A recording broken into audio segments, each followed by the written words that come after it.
Kathleen Marshall's murder investigation would be dominated by rumours, catfights and psychic consultations. Everyone had their view on who killed Kathleen, but it was the forensics that would separate the fact from fiction in this very bizarre case.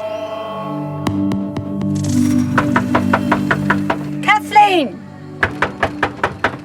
Kathleen! I arrived at Kathleen's house and Glenda and Robert and Sandra were standing on the front steps. This is strange, isn't it? They'd been knocking on the door, calling out to Kathleen. She's just not answering. I'll go and get the tea. And I was starting to get a bit concerned that maybe she'd had a stroke or something like this. Glenda came running up the side, calling out, "Robert, Robert, are you there? There's flies, blood and a smell."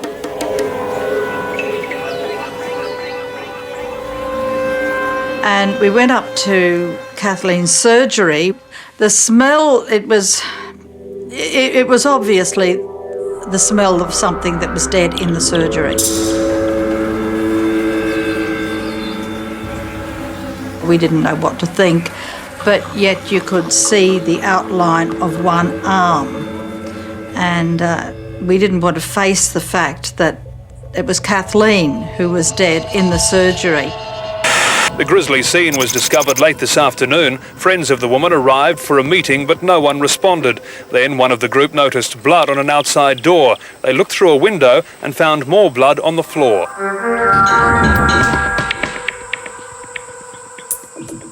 Our initial observations were focused upon the entry to the surgery. The surgery door was stained in blood. On the exterior side of the front door, there were swipe marks associated with the door lock. There was blood also on a mat, and there were spatter patterns of blood on the vegetation to the left-hand side of the doorway. The deceased's body was located with her head towards the front right-hand corner of the surgery, with her legs pointing on a diagonal back towards the back left-hand corner. Her dress was blood-soaked, and there was a large amount of blood around the deceased. With a large amount of blood present on the floor of the surgery, we used crime scene steps to enable us to walk through the scene without contaminating the blood upon the floor. There was a lot of dilute blood staining around the sink, both within the sink, on the taps, and more importantly, associated with a plastic bag on the left-hand side of the sink. Beneath the sink, a bucket contained a blood-stained Chuck's wipe. Now, it indicated to us that a very poor attempt had been made to clean the area. Now, whether that was an attempt to clean the blood of the body of the deceased or to clean blood perhaps left behind by the perpetrator. The body had a number of what appeared to me to be stab or incision wounds. There was a large number had been through clothing and the brassiere as well. In fact, the 54-year-old vet, who lived alone with her 22 cats and 2 dogs, had been stabbed more than 50 times. Due to the sheer amount of stab and incision wounds, it was obviously identified that it was a crime of passion, that this wasn't just an opportunist, this was someone who had a real problem with the deceased. Police say she'd been stabbed repeatedly. She'd died as she'd lived, fighting to the end. It seems as though, from the injuries, that it was a frenzied attack and that the deceased has tried to defend herself. There was physical evidence of a scuffle within the surgery. There was a section of louver windows which had shattered, and the glass from those windows had fallen into the garage on the other side. That suggested to us that there was a scuffle within the surgery, and a person or persons have come in contact with the glass window and perhaps may have suffered injuries as a result. And our hopes were relying upon that person doing that and us discovering the blood at the scene. As crime scene investigators collected blood samples in the hope that the killer had been injured in the struggle, they were alerted to some blood-stained clothes found only minutes away. In the initial stages of the investigation, a mail bag, which contained bloodied shoes, arrived at the Northgate Mail Centre. The collection of that mail bag also indicated it was collected within certain hours, a number of hours prior to the body being located. That was obviously an area of investigation that we had to follow. We conducted a search of a number of post boxes within the area. We came across the post box and the inside was blood stained. We observed a trail of blood leading from the post box. Our thoughts were that an offender perhaps had discarded his clothing or her clothing within the post box to conceal the crime. But was the blood on those items Kathleen Marshall's? And if so, whose clothes were they? Brisbane vet Kathleen Marshall had been found stabbed to death in her surgery, and police believed they were on the trail of her killer. In a post box just a short distance away, they'd found discarded bloody clothing. Scientific attended that scene of that mailbox and conducted investigations there and took blood samples, etc. But we were able to identify very quickly that the blood trail led to a smashed window where a store had been broken into. Also led to a phone box next to the mailbox. We were able to trace the phone calls from that phone box to the Queensland Ambulance Service, who had collected a patient from that location who was suffering a deep cut to his legs. That person was quickly identified, still in the Royal Brisbane Hospital, was interviewed and subsequently charged with offences not related to this matter. But the police knew that it was likely that the killer had left his calling card in the surgery. 25 samples of blood spattered throughout the crime scene had been collected for forensic testing in hope of finding the killer's DNA and his or her identity. Meanwhile, detectives were upstairs, discovering further evidence. Kathleen Marshall was a lover of music. In the main lounge area, she had a piano. During the course of searching around the residence, I noticed that sheet music was open on the piano. Upon looking at it further, I noticed that it was a death march. And I thought this was very strange. Had someone been upstairs and turned it specifically to those pages? Kathleen's house certainly gave detectives the impression that was the case. The residence was messed up, in a dishevelled state, with newspapers on the floor, bed was messed up. But it wasn't until through further investigations that we identified that this was the way that the deceased conducted her normal business.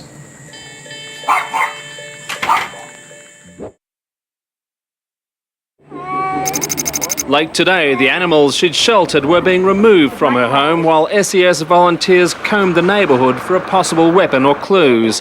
Police want to hear from anyone who can help them piece together Kathleen Marshall's last movements on the weekend. In the property of Kathleen Marshall, we discovered a small personal diary which had identified certain appointments that she had for the Thursday. There was an appointment at 12:30 for a gentleman with his dog, obviously a veterinary appointment, and at 1 o'clock there was an appointment for a gentleman with a cat. The appointment for the man with the dog, it actually gave his full name, and he was able to tell us that as he left, he remembered seeing an old couple arrive. And I saw a man walking down the road towards Kathleen's place, and he had a Siamese seal point cat. The ears stand out. He was holding it like so, with the cat there. Oh, they said to Kathleen, "Oh, this looks like your 1 o'clock appointment." And she said, "Oh, probably it would be." Away we went, and that was the last I think, we ever saw of Kathleen Marshall. So during the door knocks, one of the areas that we were looking at was that anyone had a Siamese cat, and we couldn't identify that person. As police continued their quest to find John Wilson and others who saw Kathleen Marshall during the last few days of her life, her answering machine was providing a vital clue in determining the time of death. Have you gone away, Kath? I'm trying to get told you reporting our concert tonight, so do give us a ring. We were able to ascertain from listening to her recorded messages on her answering machine that she did not return any telephone calls post 6 p.m. on a Thursday, and she did not answer the phone from that period onwards. Cass, I still haven't heard from you, honey. Look, I'll wait till about 5 o'clock, and if you don't call me, I'll presume you're not coming.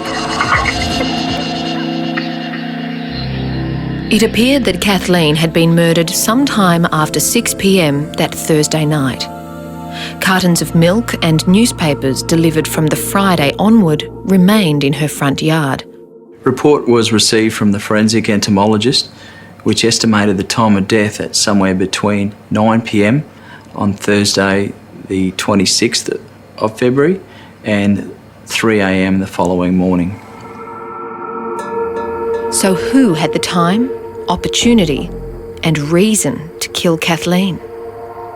My first thought when I discovered she'd been murdered was that it would be involved with the Cat Protection Society of Queensland in some way.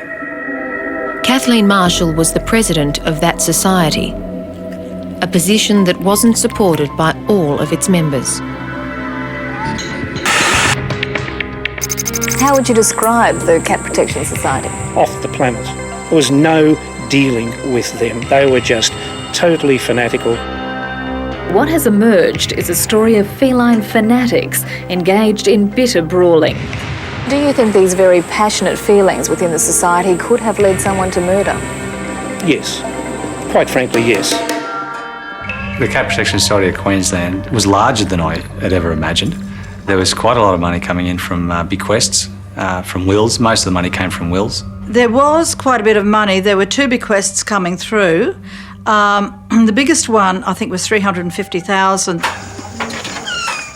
I know that from talking to members of the society, there have been some years of friction in relation to the spending of the finances and how the money had been spent, who'd be getting what. There was 2 distinct camps. You were either in Kathleen Marshall's camp or you were in Virginia Houston's camp. There was no in between. Virginia Houston was a former director and treasurer of the society, and according to her, she'd been unceremoniously and unfairly dumped. Virginia seemed to think that the society was her baby. And I believe she was completely devastated that she was actually removed from the board. If you're investigating any crime, obviously motive becomes a very strong indicator as to who may have committed the crime. And at that stage, for want of motive, we had a disagreement, a known disagreement between 2 people who were members of the Cat Protection Society of Queensland, one being Kathleen Marshall and one being Virginia Houston. They were at loggerheads. Literally. 6 weeks before her death, Virginia had barged into Kathleen's home, which was the registered office of the Cat Protection Society. Kathleen told them to get out, that they couldn't come in. Virginia said, it's the registered office, it's my right to come in. Kathleen rang 000 on the phone, asked the police to come. She said there's a mad woman in the house. There was no doubt who Rhoda and her friends believed killed Kathleen, right from day one. Just before the crime squad arrived, this car drove past and it was Virginia. I was horrified. I just gasped. The police officer came up to us and said, what's wrong? And Glenda said, the murderer's just driven past. But was Virginia Houston's hatred of Kathleen that strong that she would commit murder? I do recall that in a conversation with the pathologist, he did say due to the nature of the injuries and the fact that they were so shallow in the way of the stab wounds, he said it would suggest either a weak person or it could have been a female. Kathleen Marshall, the president of the Cat Protection Society, had been fighting bitterly with Virginia Houston just weeks before her murder. Police believed Virginia had the motive and the passion to kill Kathleen. She's been a key murder suspect, but Virginia Houston isn't in hiding and isn't hindering police inquiries. I've done nothing. I've got nothing to hide. So I'm quite happy to talk to the police whenever they want to talk to me. I remember it was on the Friday that we interviewed Virginia Houston. We collected her in the morning from her house and we conducted an interview at the Nunda CIB, which lasted all day. I said I had a lot of information, and I did. I had a lot of information about the society, about the inside knowledge of the society, and as a good citizen, I wanted to help the police. Virginia quite openly suggested that she had animosity towards Kathleen Marshall. Didn't try and deny it. Didn't try and deny that she was having problems with the other board members of the Cap Protection Society of Queensland. She didn't deny the fact that she had been round to Kathleen Marshall's house and obtained entry into her residence against Kathleen's will. I mean, the police seem to have this idea of hate, but I've never hated anyone in my life. I disliked the way she behaved, the way she treated people. As for being violent, well, that wasn't part of me. She was confident in her manner. She knew the types of questions that we would ask, and she had almost prepared responses to our questions. She was asked directly if she had killed Kathleen Marshall. Jeff Marsh turned round to me and said, "Did you murder her?" And I was just stunned. And that was when I realised that they were looking at me as well. I couldn't believe it. And I'm just sitting there shaking my head, I can't believe this, I can't believe this. So I just said, no, I've done nothing. Just like in disbelief, disbelief that anyone could even ask me such a question, He was somebody who totally law-abiding, never had so much as anything more than a parking fine. At the conclusion of the interview, I was not prepared to say that Virginia was not involved at that time and that some of the issues that she had raised and versions that she had provided required further investigation. We had a search warrant for Virginia Houston's house and her house was searched. And I said, well, you don't need a search warrant. I said, you can search my house, you can, take my fingerprints, whatever, Ms Houston admits to having a heated argument with Dr Marshall just weeks before her death, and police have now questioned her and searched her house and car. We were looking for physical evidence such as blood, hairs and fibres, and more importantly, the weapon used to commit the offence. And to have police raids and SES people going through your property trying to find a knife or something, you're just in shock. You just go around in shock. You just can't believe something like this is happening. But no weapon was found. And while the spraying of luminol to detect any traces of blood looked promising, the lab results returned the samples as negative. There was no evidence obtained from that residence to suggest any connection with the murder of Kathleen Marshall. But Virginia Houston remained a strong suspect, and her alibis were being checked, starting with her tarot card reader, Patrick Hanrahan. The members of the Cap Protection Society of Queensland and associates of Kathleen Marshall and associates of Virginia Houston were involved, actively involved, in the psychic readings and the spirit world. When I first went to interview Patrick Hanrahan, he refused to talk to me unless he could read my cards to find out whether I was a person suitable to be spoken to. And that was quite bizarre because those areas were foreign to myself and all the other investigators on the case. I had to find someone from the office who was prepared to come with me and not break out in laughter. And so it was pretty frustrating, but I found someone who came along and they were able to contain their laughter until after I'd obtained the information from Patrick. Because we had to get information from him. He was the alibi for Virginia Houston up until 4 p.m. And you can do healing, hands-on healing. He confirmed initially that he was with Virginia all afternoon doing a reading, and then at 4 o'clock Virginia dropped him at a medical appointment and he hadn't seen her since then. Virginia's alibis were checking out, but police wanted to re-interview a woman who said she was with Virginia on the night they believed Kathleen Marshall was murdered. Corinne Welsh is the lady who provided the you might say alibi, for want of a better word, from 5 p.m. until 11 p.m. on the Thursday night. Obviously a very critical time period in the investigation. According to Corinne Welsh, the two women had spent that time doing a mail-out for the society. Now, in her second meeting with police, her recollection changed. And it was during that interview she gave us further information to suggest that Virginia was not with her the entire evening. When Kathleen Marshall was murdered, her friends and colleagues pointed to one person as being the killer, Virginia Houston. Virginia had fought with Kathleen in the past and readily admitted there was no love lost between them. I disliked the way she behaved, the way she treated people, but as for being violent, well, that wasn't part of me. Virginia had given alibis for the time period that police believed Kathleen Marshall was murdered, but it now appeared one had holes in it. Re-interviewing everyone that supplied information in relation to the movements of Virginia Houston in the week prior to Kathleen Marshall's body being located, we were in the process of re-interviewing Corinne Welsh, who was an integral part of an alibi, for want of a better word, of Virginia Houston for the Thursday night, the 26th of February. And it was during that interview she gave us further information to suggest that Virginia was not with her the entire evening.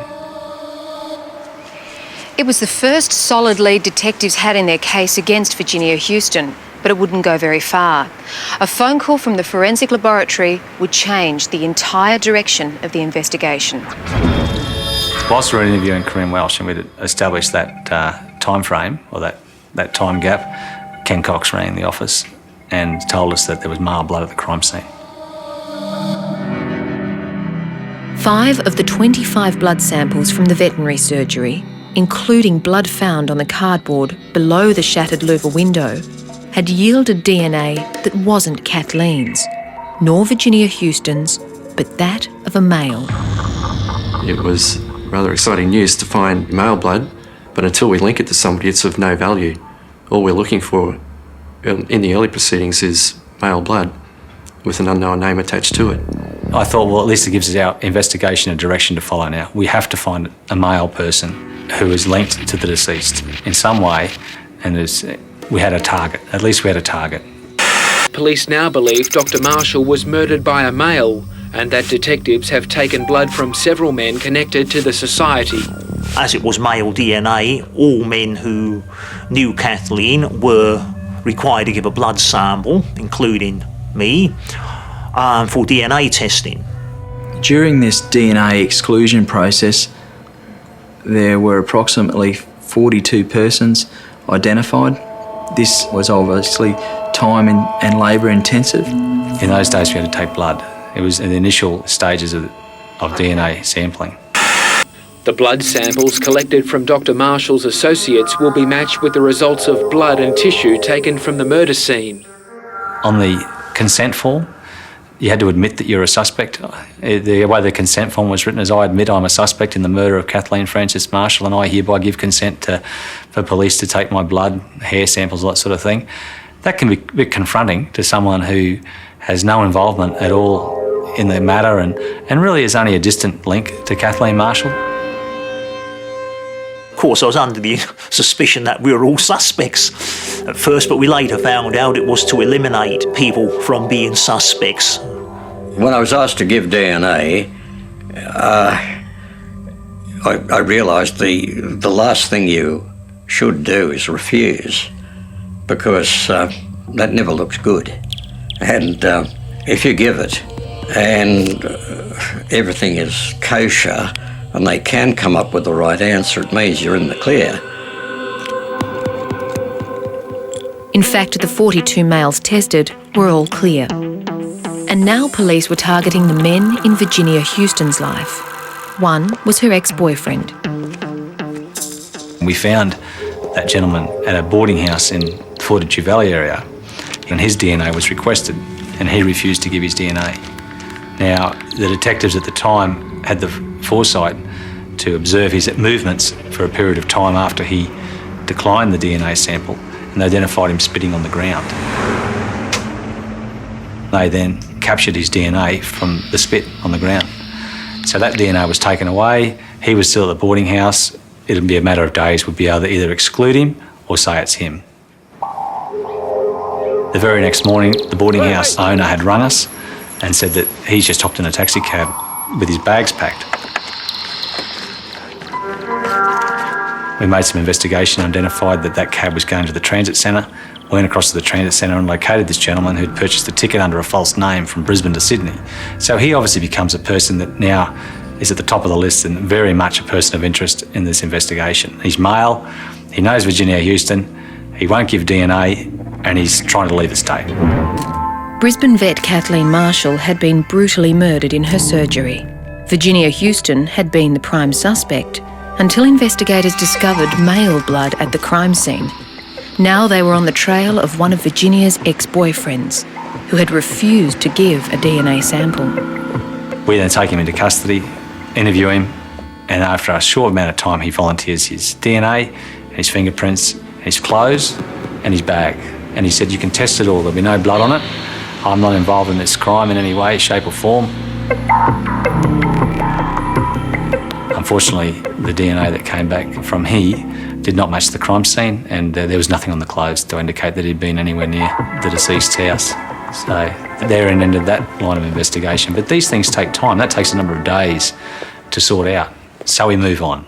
Then you go back to Patrick Hanrahan, and we asked him if he was prepared to give his DNA, and he said, yeah, I'll give you my DNA sample. A week later, he comes back negative. Patrick Hanrahan told police about another palm reader, Andrew Fitzherbert, who worked at the church and was the de facto partner of Ruth Bennett. Ruth was a member of the Cat Protection Society and an ally of Virginia Houston. But all that did for me was say, okay, well, there's another male I've got to exclude because, you know, he's now added to the list of associates of Virginia Houston. Ruth Bennett is an identified associate of Virginia Houston, and Andrew Fitzherbert is her male partner. So I'll have to get him excluded as well. And there was another man police were yet to exclude, John Wilson, who had made the 1 o'clock appointment for his cat. We could not find John Wilson. We didn't know who he was. Did another press release asking for anyone to come forward who'd been to the surgery, and we actually specified on that day. We are interested in talking to people that attended Kathleen Marshall's house in the last week of February 1998, especially those people that attended with a sick or injured animal. He still didn't come forward. It was then only on the 12th of June that Ruth Bennett appeared in the Courier Mail nursing a Siamese cat. This is when we start to put it all together. Ruth Bennett lives with Andrew Fitzherbert, he's a partner, and they've got a Siamese cat. The Licciardis have seen a man carrying a Siamese cat walking towards the house. He was standing within about a foot of the back of the bus, and I thought, well, if I mess up the clutch, I'll hit him and the cat, and I didn't want that, so I called him and I said, would you mind moving away from the vehicle, sir? And he didn't respond, he didn't move, he just stood there. It now appeared the detectives had found their elusive John Wilson. But before they could jump directly to that conclusion, they needed to confirm with the Licciardis that he was the man they saw on the day Kathleen died. There was no photograph on record of Andrew Fitzherbert by the Queensland Police or any other police service in Australia, but we identified that he had a passport, and a passport photo had been taken some years prior. We obtained a copy of that passport photograph and displayed that to the Licciardis in the usual format of a photo board. They asked us to have a look at some photos and see what if we could identify the man. I picked, I think it was number 9. I know it was down on the left-hand corner of the board. And the only difference that I could see in that picture was that it was a smiling picture. The man I saw was definitely not smiling.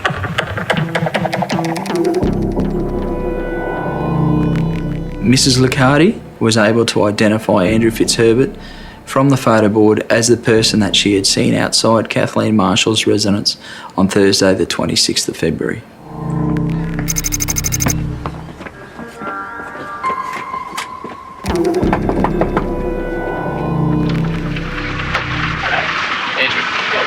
you have any grounds at all for associating in any way with this man?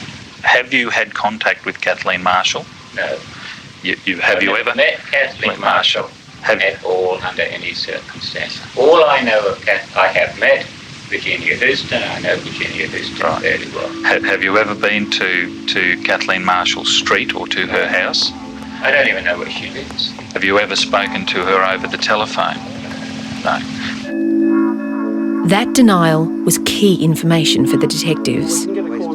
They knew that a phone call had come into Kathleen Marshall's home from the Bennett Fitzherbert residence 2 days before Kathleen had died, and was potentially the call that set up John Wilson's 1 o'clock appointment.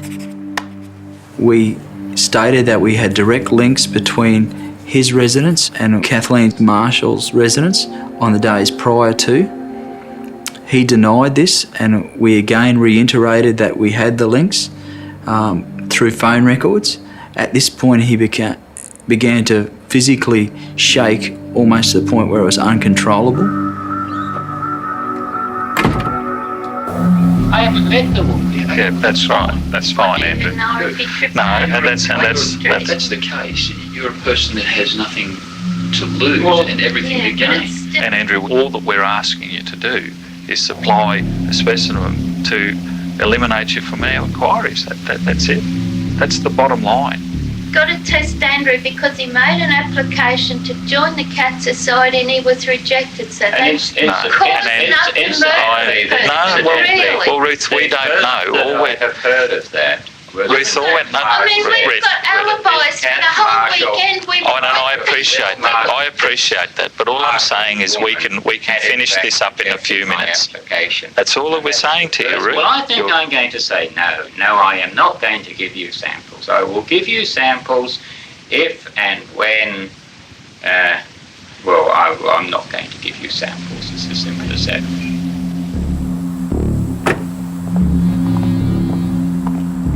We took him into custody. He declined an interview. He was what we would classify as someone who was very DNA aware. He had quite literally sat in the one position for over 6 hours, had not gone to the toilet, had not drunk anything. He knew what he could and couldn't do to ensure that he wouldn't leave traces of his DNA. The latest focus of the homicide inquiry left Nunda Police Station this afternoon, accompanied by his lawyer, despite intense speculation that police were about to announce a breakthrough in the investigation of murdered vet Kathleen Marshall. The man was released after more than 6 hours of questioning. Police had intended taking a blood sample, but the move was thwarted in the courts after a magistrate ruled there was insufficient evidence. Police were now going to have to find another strategy to get the DNA they so desperately needed to nab the person they believed was Kathleen's killer. Mr. Fitzherbert. How are you? Well, not bad, but we would prefer that you did not come through the door, thank you. Andrew Fitzherbert was an unlikely suspect in the murder of Kathleen Marshall, but when he was identified as the mysterious John Wilson, who hadn't been found on the day Kathleen was murdered, their suspicions arose. Andrew, and as I was saying to you, you seem to be a reasonable man. And if I can put one more appeal to you, is that this can all be finalised in a matter of seconds if we can obtain those samples. And that's all that we need to do. We can get out of your hair and eliminate you as a suspect, as a person of interest in relation to this matter. Well, I'm not giving my consent. It's as simple as that. But I can't understand the reasons why. Why, if he was innocent, why was he causing such hassle to get his DNA? You know, was he standing on principle that much? You know, wouldn't it have been easier just to say, OK, you can have it, rather than cause the police to drag him into court? While police couldn't force Andrew Fitzherbert to give blood unless they were prepared to charge him with murder, they were able to get a search warrant for his home. There, they hoped to find items that would contain samples of his DNA. Execution of search warrant.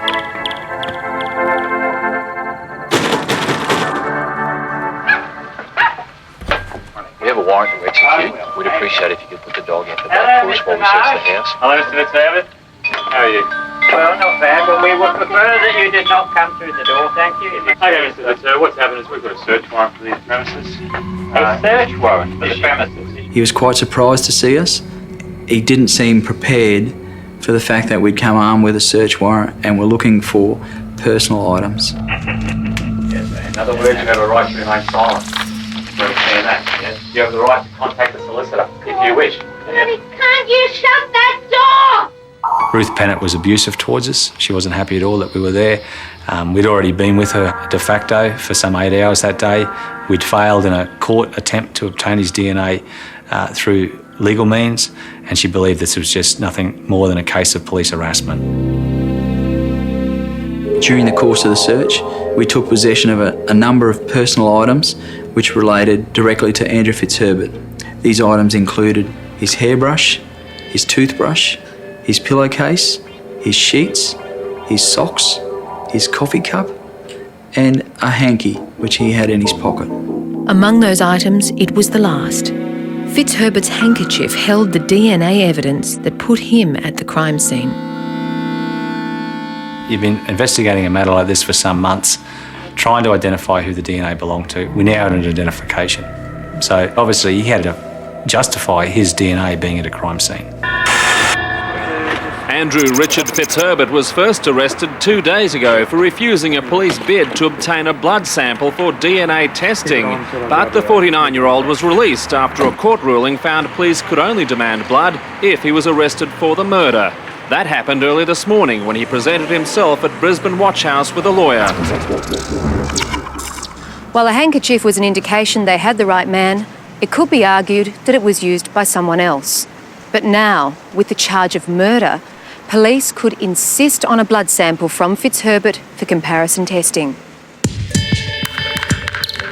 Andrew Fitzherbert's blood was an exact match for the blood that was located in the surgery at Kathleen Marshall's residence. 17 months after her death, Kathleen's accused went to trial. This morning, Andrew Fitzherbert pleaded not guilty to murder. Prosecutors claim the most damning evidence is based on DNA testing. The jury was told a magistrate ordered Fitzherbert to give blood, which matched samples taken at the scene. DNA tests revealed only one person in 14 times 10 to the power of 15 could match. The Crown claimed there was no word for such a number, the extraordinary odds proving beyond a shadow of a doubt that Fitzherbert is the killer. And if there was any argument that he bled there at some other occasion than at the time of the murder, one critical piece of forensic evidence would seal his fate. The plastic bag on the surgery sink was identified as being a mixture of the deceased blood and an unknown male's blood. But I think it was significant finding male and female blood together in the one mixture, because we could say that the offender and the deceased had shed blood at the same time, and in doing so their blood had come into contact together. Kathleen Marshall's murder has been likened to a sensational mystery novel. This afternoon, the final chapter concluded when Fitzherbert was found guilty. The jury took 3.5 hours to return its verdict. Judge Ken McKenzie immediately sentenced Fitzherbert to 15 years jail, conceding if it hadn't been for an explosion in genetic technology, he may have walked free. Evidence of alibi was offered during the trial, but the evidence, the scientific evidence we had in relation to the DNA at the crime scene, along with his denials of ever being at the crime scene, were too compellable to the jury. When he was found guilty, I don't think I was really surprised, but you've got to have a reason for doing something. So where was the motive for this murder? And the only thing that we could think of, the motive was in the cat. During the course of the investigation, it was identified that Andrew Fitzherbert and Ruth Bennett were the owner of 2 Siamese cats, Jasper and Zilla. Zilla went missing around about the time that Kathleen Marshall's body was located. Now, the cat was pregnant. He may have presented himself there with the cat and something's happened to the cat. We're wondering if he could have perhaps brought a cat to Kathleen, the cat escaped or something like that. An argument started and Fitzherbert crashed against the louvers. and got himself cut. There are various theories to that end wandering around. There's a lot of people who can't, they just find it so frustrating that they were put through all this pain and suffering and trauma, and they still don't know what happened. It doesn't frustrate me. I think it frustrates more the people that knew Kathleen Marshall. They'd like an explanation of why a person's life could be ended for what appears like a few theories that it might be over a cat. They'd like to think there's something more to it, but until Andrew Fitzherbert talks, we'll never know, or they'll never know. Andrew Fitzherbert can apply for parole in 2014, but unless he admits to Kathleen's murder and shows some remorse, his release is unlikely. Tonight, in the sweltering dark of a Florida summer that never really ended, there is a name that still hangs over one small town like a storm cloud that refuses to break. Emily Carter. 20 years on, people still lower their voices when they say it, like the case itself might hear them, like the secrets of 2003 are still awake and listening. One girl, one ordinary evening, one stretch of road with no cameras, no witnesses, and no second chances. Florida 2003 cold case solved, the headline promised. But the deeper you go into this story, the more that word, solved, starts to sound like a lie whispered over an open grave. It begins on a Thursday night in August, the kind of night where the air feels thick enough to drink, when the neon buzz from the gas station sign is the brightest thing for miles. Briarwood isn't on most maps. It's the exit you miss on the way to bigger places. A strip of fast food joints, cheap motels, and a lonely stretch of highway that eats headlights and spits out silence. But that night, just after 9 p.m., Briarwood is the last place anyone sees 18-year-old Emily alive. She leaves her part-time shift at the diner, a narrow place with cracked red stools and a jukebox that hasn't worked since the 90s. Co-workers remember a girl who jokes about tips, wipes down tables, and counts the minutes until she can go home and pack. She has a scholarship waiting in Tallahassee, a dorm room assigned, a future boxed and ready with her name on it. Tomorrow she's supposed to leave. Tonight she just has to make it home. She clocks out. The receipt tape prints her name one last time. A camera above the cash register catches her profile for a brief second. Brown ponytail, tired eyes, that half smile of someone already halfway out the door. She pushes it open and the heat hits her like a wall. The bell jingles. That is the last verified image investigators ever get of her. No dramatic goodbye, no warning, just one step out into the Florida night and then nothing. Outside, the parking lot is lit by buzzing fluorescents that flicker in and out, throwing long, distorted shadows across faded yellow lines. Emily's car is parked at the far end, a hand-me-down sedan with one mismatched door and a college bumper sticker already slapped on the back. She walks toward it, keys in hand. At least that's what everyone assumes. Because somewhere between that door closing behind her and that engine supposed to turn over, the timeline collapses and the story tears open. Her parents expect her home by 9:30. Her house is barely 10 minutes from the diner, just a straight shot down County Road 14, past the high school, past the church, past the empty baseball field with its rusting bleachers. At 10:00 p.m., her mother is looking at the clock. At 10:15, she's calling Emily's phone. No answer. At 10:30, she's calling the diner. She left right on time, the manager says, confused, glancing at the still warm uniform hanging on a hook. Right on time. By midnight, the Carters have driven the route themselves 3 times, hazard lights cutting through the dark, eyes scanning the ditches. No skid marks, no wrecked car crumpled around a tree, no sign of police tape, no crowd, no emergency vehicles. County Road 14 just lies there under a blanket of humid air and fog, pretending it doesn't know anything. At 1:07 a.m., they file a missing persons report. In the cramped lobby of the sheriff's office, under the sickly yellow light, the story of Emily Carter officially begins. Deputies start at the diner. The night shift cook remembers the clatter of plates, the smell of grease, the sound of a weather report humming from the small TV in the corner. Storms offshore. Possible heavy rain tomorrow. Nothing about what's about to hit this town. A regular at the counter, a trucker passing through, swears he saw her leaving, keys spinning on her finger. Another customer says no, she was on her phone, face serious. No one can agree on the last expression on her face. That's how these stories always start, with small disagreements that open into chasms. The security footage outside the diner, it doesn't exist. The camera over the parking lot has been broken for months, a fact that seems unimportant until the moment it becomes the only thing that matters.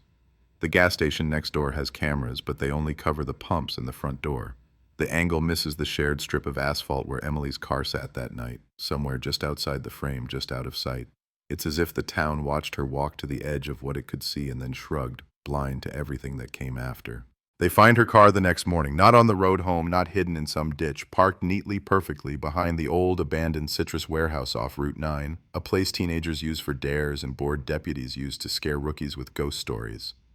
The car is locked. The driver's seat is pushed back like someone taller than Emily had been in it last. Her keys are gone, her phone is gone, her backpack is gone.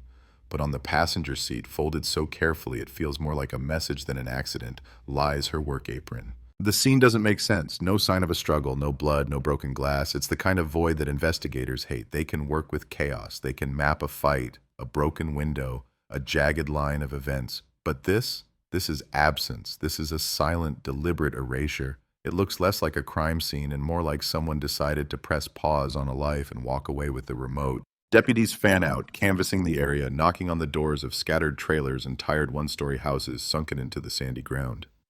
"Did you see this girl?" they ask, her school photo held up like a promise. Some neighbors shake their heads. Some stare too long at the picture. One elderly man swears he heard a car door slam around 9:20, followed by another sharper sound like metal hitting metal, but he didn't look outside. Another neighbor says she saw headlights in the warehouse lot where no headlights should be, a pair of white beams just sitting there in the dark, idling, like someone was waiting. The sheriff's office brings in dogs. They lead them from the diner parking lot down the sidewalk, across the patchy grass, over the broken edge of asphalt to where Emily's car should have been. The dogs hesitate, circle, then pull, not toward County Road 14, not toward her house. They drag handlers toward the back of the lot, toward the thin line of trees that separate the diner from the access road to Route 9. The scent trail jumps, then it stops.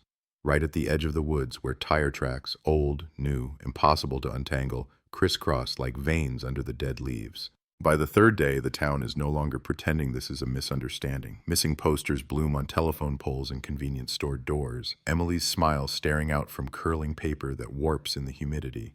Local news vans appear, dishes spinning, anchors with perfect hair suddenly learning how to say Briarwood with the right mix of solemnity and thrill. The headline rolls across the screen. Teen girl vanishes on way home from work. Community in shock. Parents everywhere watching, wondering if the same darkness could be waiting on their own streets.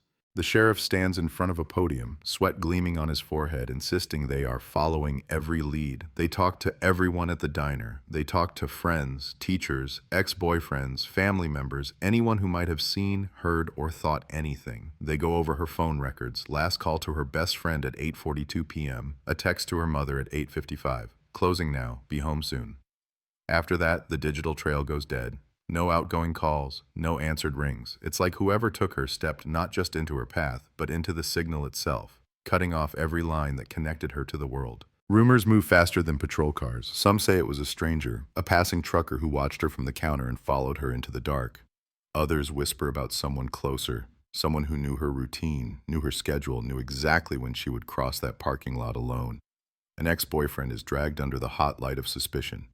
Tears, alibis. Receipts time-stamped at the mall across town. They look at a teacher she argued with, at a fellow employee she'd complained about, at a drifter seen near the warehouse weeks earlier. Each theory flares up, blinding and convincing, then burns out when the facts refuse to catch. And then, 10 days after Emily disappears, something surfaces where no one is looking, in the drainage ditch behind Briarwood High School, swollen with rain and choked with trash. A jogger stops, eyes catching on something pale tangled in the reeds. It's cloth. Blue. Familiar. Deputies pull it free, fingers slick with mud.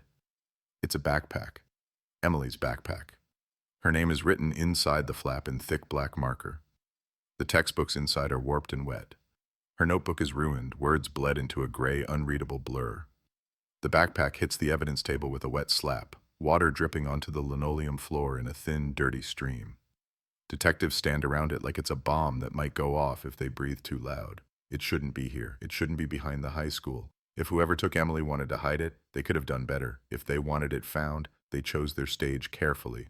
They spread the contents out under bright overhead lights. Science textbook, English lit, a spiral notebook bloated with ditch water, pens, a crushed packet of gum, a lip gloss tube, a crumpled receipt from the diner, everything you'd expect a girl to carry on a normal day. Everything ordinary, everything painfully harmless. And then, at the bottom, stuck to the soaked fabric, something that doesn't belong. A key. Not her house key, not her car key. Those are still missing. This one is different. A small brass key on a plain ring. No markings, no label, just a single notch pattern worn smooth at the edges. No one in her family recognizes it. It doesn't fit any lock in her house, her car, her locker. It sits there in a shallow plastic tray, catching light, mutely insisting it means something. The sheriff's office snaps photos, logs, chain of custody, seals everything into bags. The lab will dry it, test it, strip it down to molecules if they have to. They swab the straps for DNA, scrape grit from the seams, pluck hairs from the lining. But behind all the procedure, one thought keeps circling the room. Why here? Why now? The ditch behind the school is not an accident, it's a message. The high school turns electric overnight. Hallways hum with whispers. Every cluster of students a miniature crime panel. They walk past the drainage ditch on their way to class, eyes dragged to it like magnets, imagining the backpack wedged there, invisible until some random morning jogger happened to look down. Teachers tell them to focus on their lessons. Lockdown drills suddenly feel less theoretical. Detectives show up in pairs, badges flashing, notebooks ready. They pull students out of class, one by one. Where were you that night? Did you see anyone near the ditch? Did Emily say anything strange? Every teenage argument, every breakup, every stray rumor gets dragged under the harsh, fluorescent truth of the interview room. A boy who once stalked her social media gets grilled like a predator. A girl she fought with over a part in the school play turns pale under questions about jealousy, envy, grudges. They talk to janitors, coaches, office staff. The head custodian remembers locking the back gate at 10 p.m. that night. He says he didn't see anyone near the ditch. The football coach says he was at home, watching game tapes. There's a time-stamped email to prove it. The guidance counselor insists Emily never mentioned feeling unsafe, never hinted at anyone following her. On paper, the adults around her are clean. On paper, they all have alibis. Real life, of course, isn't made of paper. In the lab, the backpack becomes a crime scene in miniature. Technicians peel it apart, layer by layer, fibers, dirt, insects. They find one partial fingerprint on the inside flap that doesn't match Emily, not her family, not anyone in the diner. They run it through state databases. Nothing. Run it federal. Nothing. It's like a ghost touched it. The key is worse. No prints. No scratches that scream out a brand. Just a generic, mass-produced blank that could belong to a storage unit, an old padlock, a basement door, a mailbox, in a building that no longer exists. They photograph it from every angle, trace it, measure it. It offers no story. It just sits there, silent, smirking. Parents gather in living rooms glowing blue from news coverage. They argue about curfews, rides, walking alone. The phrase, "it could have been you," gets tossed at daughters like a warning and at sons like a challenge. A town that never thought of itself as dangerous suddenly sees shadows in its own front yards. The sheriff's cruiser becomes both comfort and threat as it crawls through neighborhoods at night, looking for something it can't describe. Tip lines explode. This is the era when cell phones are finally everywhere, when text messages travel faster than gossip used to, when rumors multiply in real time. Someone calls to say they saw a white van near the diner. Another insists it was a blue pickup. A woman swears she heard a scream at 9:10 p.m. from the direction of the warehouse, but her neighbor says it was just a coyote. A former town resident phones in from 2 counties away, insisting this matches a case they heard about years before. Half of it is noise, the other half might be signal. Detectives don't get to choose, they chase it all. One tip sticks. A young teacher at the high school new in town says he remembers seeing a car parked near the back access road to Route 9 around the time Emily disappeared. Not her car, a different one. Dark sedan, tinted windows, engine running, headlights off, just sitting there like a thought someone didn't finish. He only noticed it because it was out of place. That road is mostly used for deliveries and maintenance. At night, it's empty. He thought about calling it in. He didn't. Now, weeks later, he sits across from detectives, eyes hollow, replaying the moment like a looped tape. He gives them what he can, a rough shape, a maybe model, a maybe year. They pull partial matches from registration databases, print out lists that sag from clipboards. Potential suspects multiply like ants. The sheriff asks for state help. An analyst from Tallahassee arrives with software, training, and a face that looks already tired of small-town politics. They build timelines, maps, behavioral profiles. They pin photos and notes to a board until the entire wall looks like a headline, screaming without words. Emily's school picture sits at the center, lines radiating out like fracture marks. They look closer at the abandoned citrus warehouse. The building has become a character in the case, a looming presence on the edge of town. It hasn't processed fruit in years. The paint is peeling, windows boarded or broken, roof sagging. Local kids tell stories about ghosts, cults, drug deals gone wrong. Now, crime scene tape flutters across its entrance like a second skin. Inside, dust lies thick over rusting machinery. Animal droppings, beer cans, spray-painted initials from years of late-night dares. But in the far corner, near a side door that opens onto the access road, investigators find something that doesn't fit with the usual teenage debris. The faint outline of a handprint and grime on the wall, right at shoulder height, as if someone had braced themselves there. Next to it, a scuff mark on the concrete, the pattern of a shoe dragging. It's old, it's unclear, it might be everything, it might be nothing. They take samples they can't interpret. They photograph shadows in crumbling brick. They bag cigarette butts and bottle caps. The lab will say most of it is contamination, remnants of a dozen unrelated nights, but one cigarette butt found near that side door holds a viable DNA sample that doesn't match anyone in Emily's circle.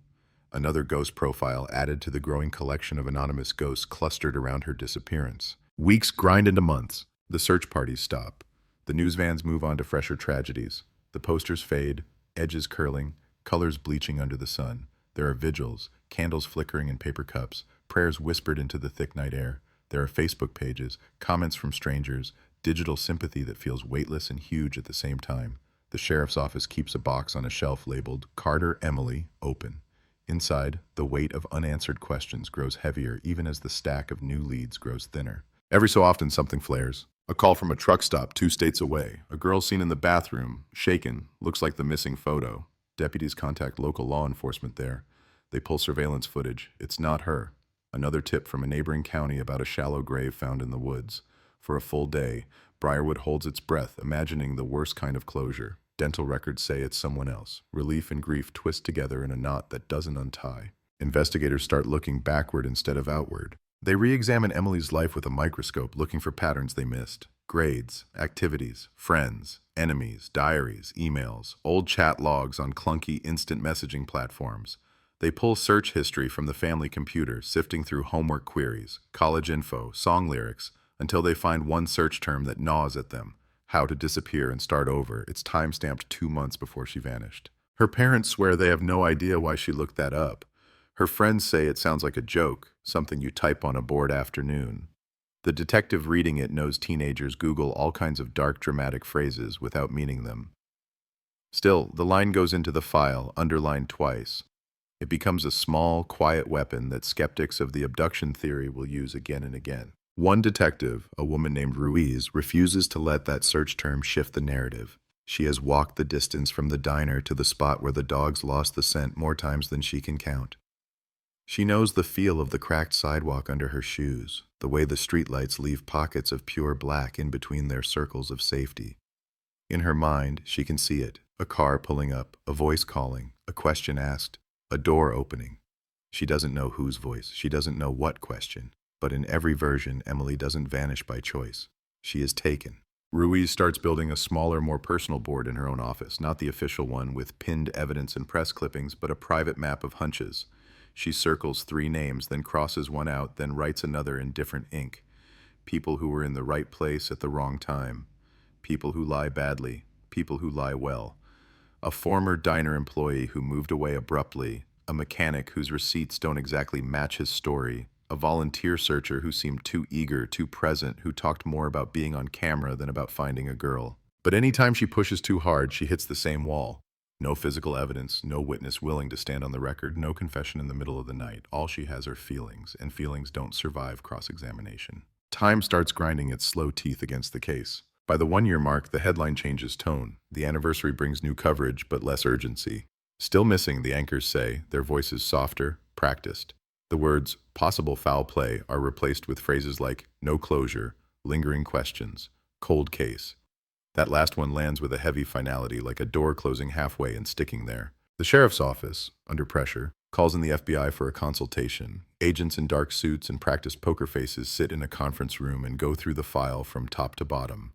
They talk about offender profiles, opportunity windows, geographic patterns. They point to the key, the ditch, the warehouse, the partial prints, and see the same jagged outline every local investigator has been staring at for months. In the end, they don't take the case over. They offer advice, resources, and a parting sentence that feels like a slow-motion punch. Sometimes with these, you have to wait for someone to talk. So the town waits. Kids who once taped her missing poster to their lockers graduate, leave, scatter to colleges and jobs. New students arrive who only know the story as a cautionary tale told at sleepovers. Parents use her name as shorthand. Don't be out late, remember Emily. The diner where she worked replaces the broken parking lot camera, a shiny new lens now watching a space that once slipped from view. Customers sit in the same cracked red stools, ordering coffee, glancing at the door just a second longer than they used to. In the Carter house, her room remains a sealed, suspended moment. College brochures still stacked on the desk, suitcase still in the corner, half packed, a calendar on the wall stopped on August, days crossed off in careful ink right up to the one marked last shift with a tiny smiley face drawn next to it. Her mother dusts the dresser, straightens the covers, talks to the empty space as if it's just another kind of distance. Officially, the case file expands, then slows. New tips trickle instead of flood. Updates become fewer, shorter, stripped of any hint of progress.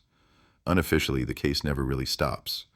It lingers in the background of every patrol officer's night shift, every routine traffic stop, every suspicious vehicle call. It becomes part of the department's DNA, the story rookies get told on their first week. We still got that girl out there. Remember that. Years pass. Technology moves on. DNA gets sharper, databases get bigger, cameras get everywhere. But the name in that file, the weight of that backpack, the mystery of that key, they stay exactly where they were, frozen in 2003, like a crime caught in amber. And then, long after the candles have burned down and the posters have rotted away on the poles, something small, almost forgettable, slides across a digital screen in an office miles away and quietly sets the fuse for what the town of Briarwood will someday wake up to as a new headline. Florida, 2003 cold case solved. It starts, not with sirens, not with screams, but with a quiet ping in a windowless office in Tallahassee 12 years after Emily Carter vanished. A crime lab analyst named Hannah Lee sits under fluorescent lights that make everyone look a little washed out, a little ghostly. She's running a batch of old DNA profiles through an updated system, a routine cold case sweep meant to make politicians feel like something is happening. One file is labeled with a familiar phrase, Unsolved, 2003, Carter, Emily. She clicks it, barely thinking.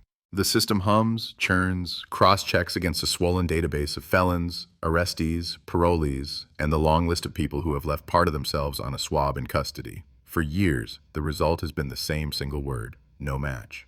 This time, the screen flickers, new software, new entries, new ghosts. A small box appears, potential partial match, familial. Her pulse bumps, just once. She leans in. The system isn't saying we found him, it's saying we found someone like him. The cigarette butt from the citrus warehouse, the ghost DNA that has been sitting in a freezer, has finally reached out and brushed fingers with another profile.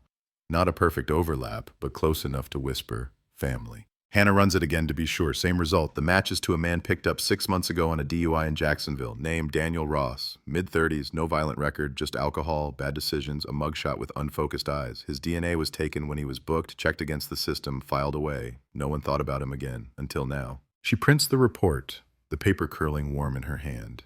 It's thin, just a few lines of text, but it carries 12 years of silence inside it. She walks it down the hall, shoes squeaking on the polished floor, to her supervisor's office. He reads, grunts, nods. Send it to Briarwood, he says, already turning to the next stack. For him, it's one of many. For them, it's the first pulse from a buried heart in over a decade. In the Briarwood Sheriff's Office, things look different than they did in 2003, but not that different. New computers, same worn-out chairs, a fresh coat of paint that can't quite cover the outlines where old bulletin boards used to hang. The case file on Emily sits in a cabinet now, not on a desk. Dust doesn't respect labels. When the fax chokes out the report from Tallahassee, a deputy pulls it, reads it, frowns. His first thought is simple. This has to go to Ruiz. Detective Ruiz is no longer the youngest in the squad room. New rookies have come in with smartphones and body cams and the assumption that everything gets recorded now. She carries the kind of tired that settles into bone. The Emily case lives in the lines around her eyes. She has worked other homicides, other disappearances, some solved, some not. But this one never left the back of her mind. The cold case board she kept in her office has been dismantled, but every pin still sits in her memory. The report lands on her desk with a soft smack. She reads the words twice, 3 times. Partial familial match. Possible relation to unidentified DNA sample. Subject Ross, Daniel. She feels something she doesn't trust, the stirring of hope, sharp and bright and dangerous. She has learned that hope, mishandled, can be as destructive as any weapon. Still, she gets up. The room shifts when detectives hear the name Emily spoken aloud again. Conversations drop, chairs scrape. The sheriff, older now, hair thinner and patience shorter, calls a quick meeting. They gather around a table, the faxed report at the center like an artifact. Ruiz walks them through it. The ghost DNA from the cigarette butt found at the warehouse, the familial link to this man in Jacksonville. The logic is simple enough. If Daniel Ross is a close match, the unknown profile might be his father, brother, uncle, son.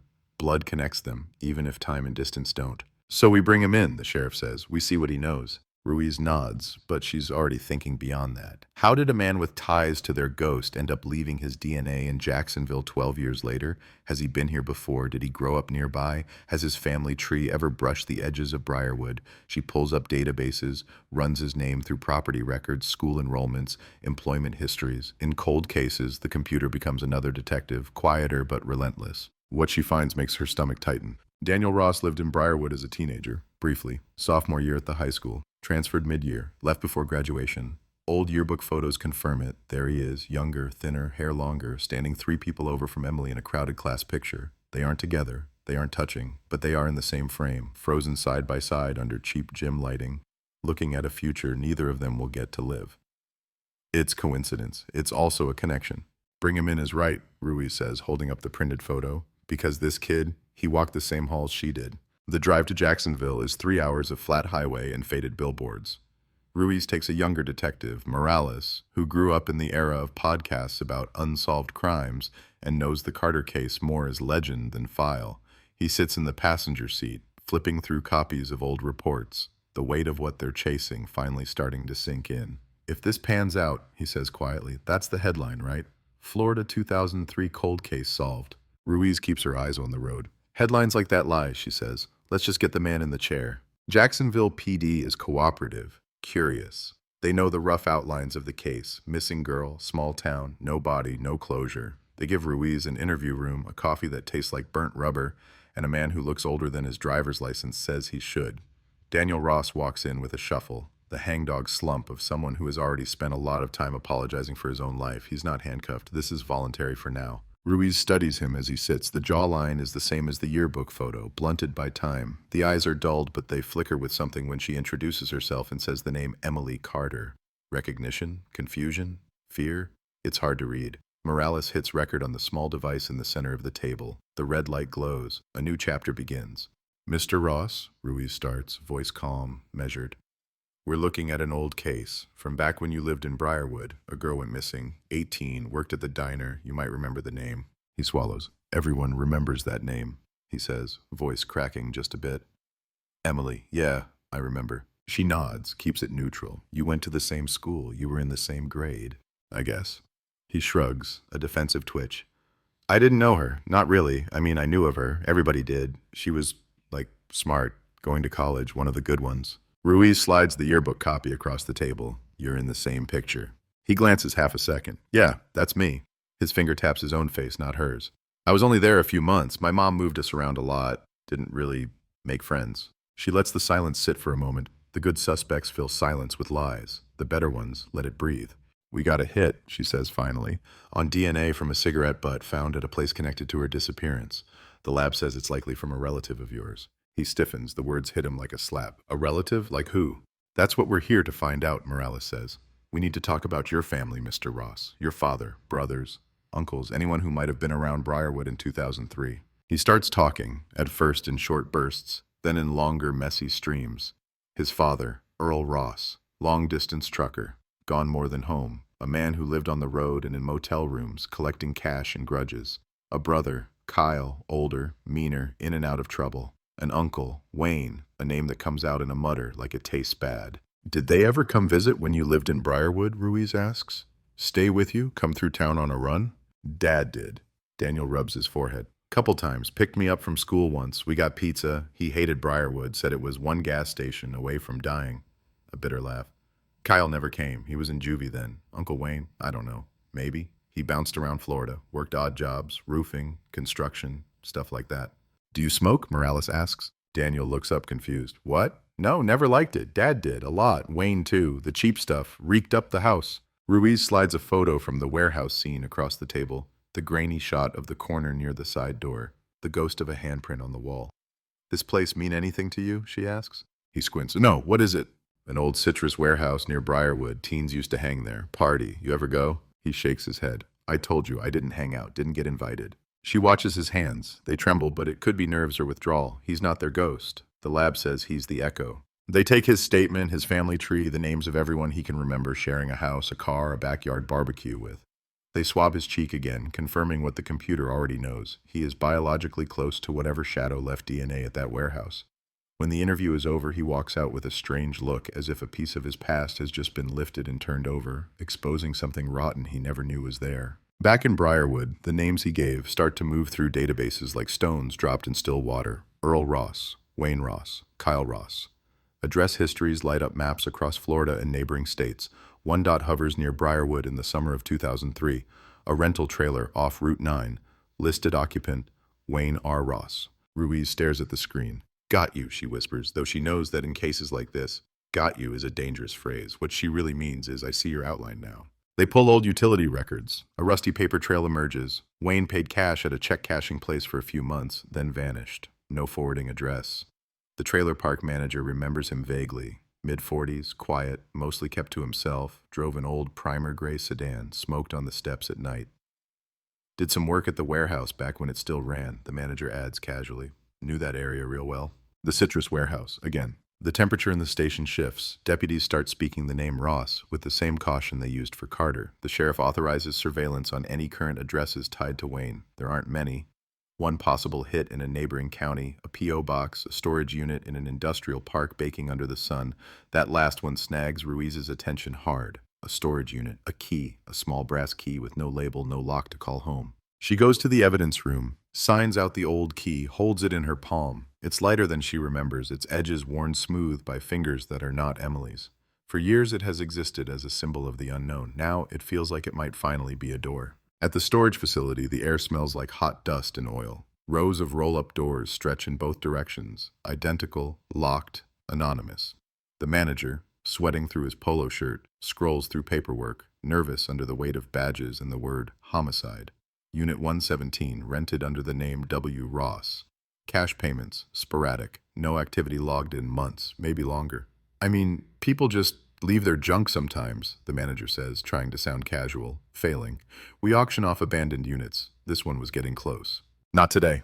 They stand in front of Unit 117. Ruiz takes the key from the evidence bag, the brass winking in the harsh sunlight. Her hand doesn't shake as she pushes it into the lock. It slides in with a sickening ease, like it's been waiting all these years for this exact motion.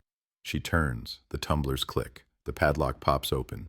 There is a moment, suspended and sharp, where the entire long, painful weight of the Carter case seems to lean forward with them, waiting to see what's inside. When the door rolls up with a rattling scream, the darkness that spills out isn't empty. And for the first time in 12 years, everyone in Briarwood will soon have to face a new, brutal possibility that the story they told themselves about what happened to Emily Carter is about to change, and that the headline, Florida 2003 Cold Case Solved, might not feel like a victory at all. The smell hits them first.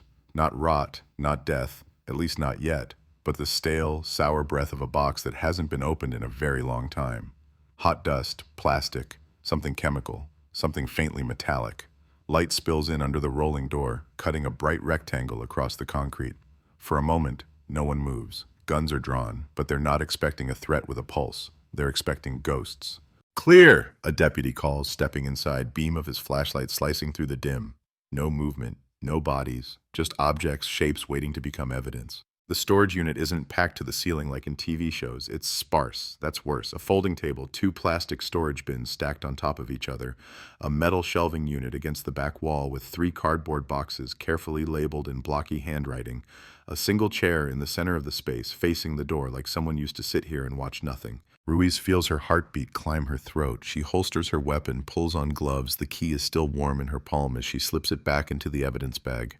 The small brass answer to a 12-year-old question, and yet every instinct in her says this is just another door, not the end of the maze. Let's document everything before we touch it, she says. Cameras flash, angles are recorded. The unit, in this moment, is a crime scene frozen in amber. She goes to the shelving unit first. The boxes are marked with black marker. Tools, papers, old stuff.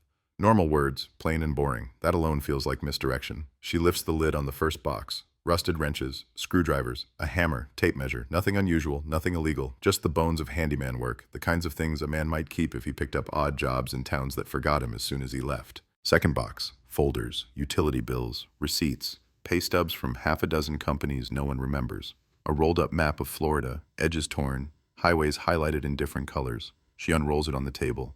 Blue line, red line, green line, tracing routes between small towns, truck stops, warehouses. Briarwood is circled in heavy ink. Once, twice, 3 times. The date scrawled in the margin, 2003. She doesn't say anything. She doesn't need to. The room feels it. The third box is lighter. Too light. She lifts the lid. Inside, neatly arranged like artifacts, are personal items that do not belong to Wayne Ross. A hairbrush with strands still caught in the bristles.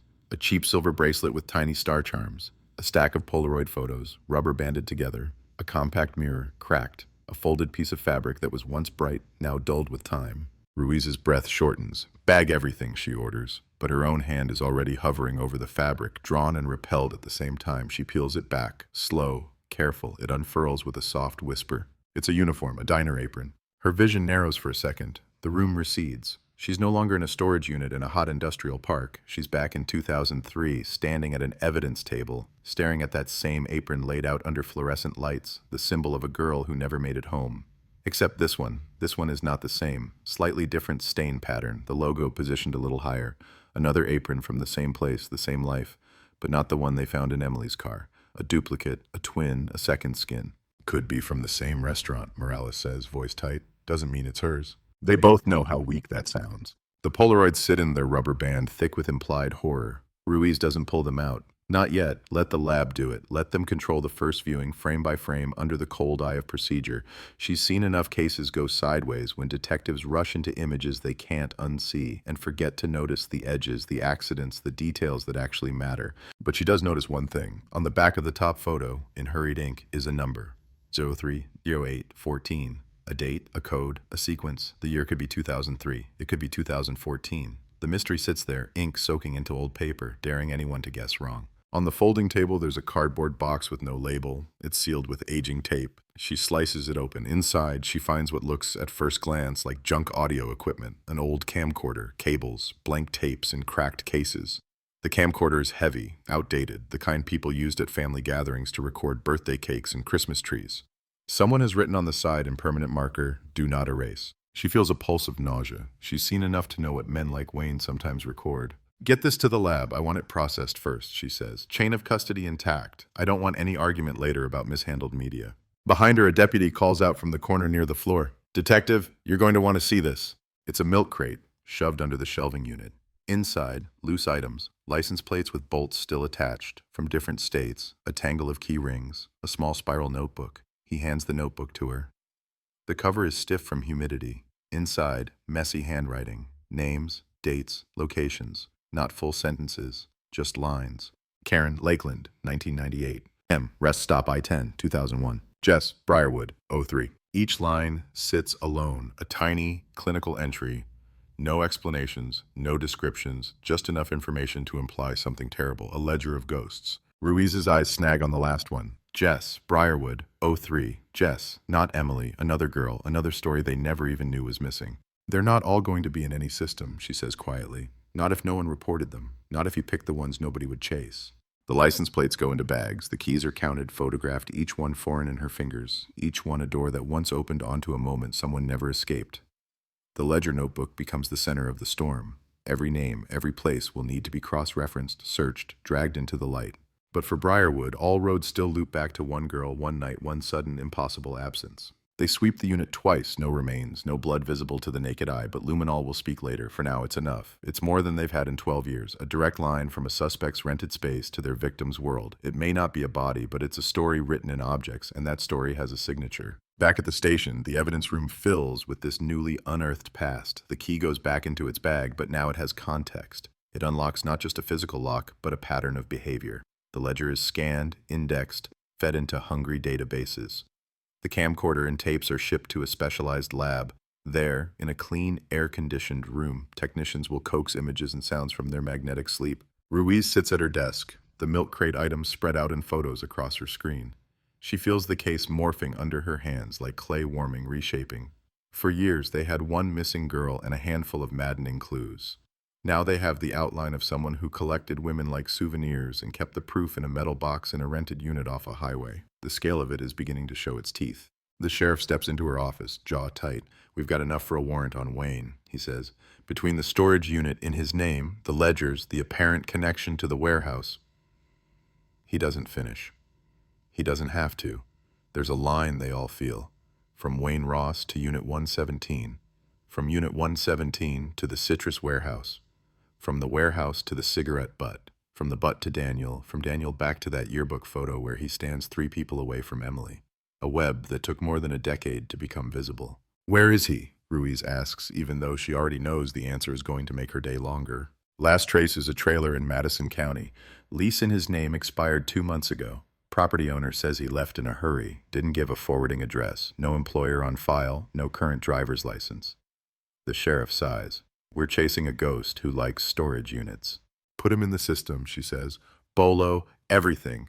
If he gets so much as a speeding ticket, I want to know about it, and we go to Madison County. Today. She and Morales hit the road again, the Florida landscape rolling past in flat, relentless green. Pine trees, billboards, miles of nothing. The radio hums with static and fragments of songs that don't stick. In the passenger seat, Morales flips through the notebook photocopies. Jess in Briarwood, he says. We never had another missing girl in 03, not by that name. Doesn't mean she wasn't here, Ruiz replies. Could have been a runaway passing through, could be a nickname, could be someone from the next town over. We're going to have to dig. You think Emily's name is in there somewhere and we just don't recognize it? I think his system isn't our system. Maybe he didn't write them all down. Maybe he used initials. Maybe he thought she didn't count because the case got attention. Guys like this, like the ones nobody looks for. She broke his pattern. That's why we know her. The trailer park in Madison County is quieter than the one off Route 9, but it has the same sagging, sunburnt feel. Gravel crunches under tires. Dogs bark from behind flimsy fences. A woman in a camp chair watches them roll in, cigarette glowing between her fingers, eyes narrowed. The property manager, a man with a clipboard and the weary air of someone who's given up on miracles, leads them to the unit Wayne used to rent.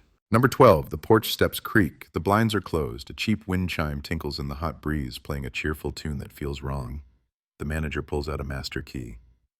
Haven't rented it since he left, he says. Didn't get around to cleaning it out either. Guess that's your job now. The door opens with a sticky sigh. Inside, stale air presses against their faces. Another space frozen in time. Another room where Wayne Ross has left his absence like a fingerprint. They clear it, slow, methodical. No one inside, no movement. Dust motes drift through streams of sunlight, cutting past warped blinds.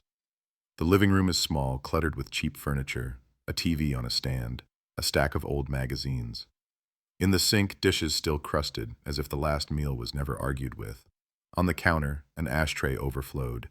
Cigarette butts ground in as if whoever sat there had a lot on his mind. In the bedroom, the bed is unmade, sheets twisted. A duffel bag sits open on the floor, half-packed, clothes spilling out. Ruiz crouches, sifts through pockets, finds nothing but lint and old receipts. The bathroom mirror is spotted, a razor left by the sink, toothpaste hardened in a crusty line.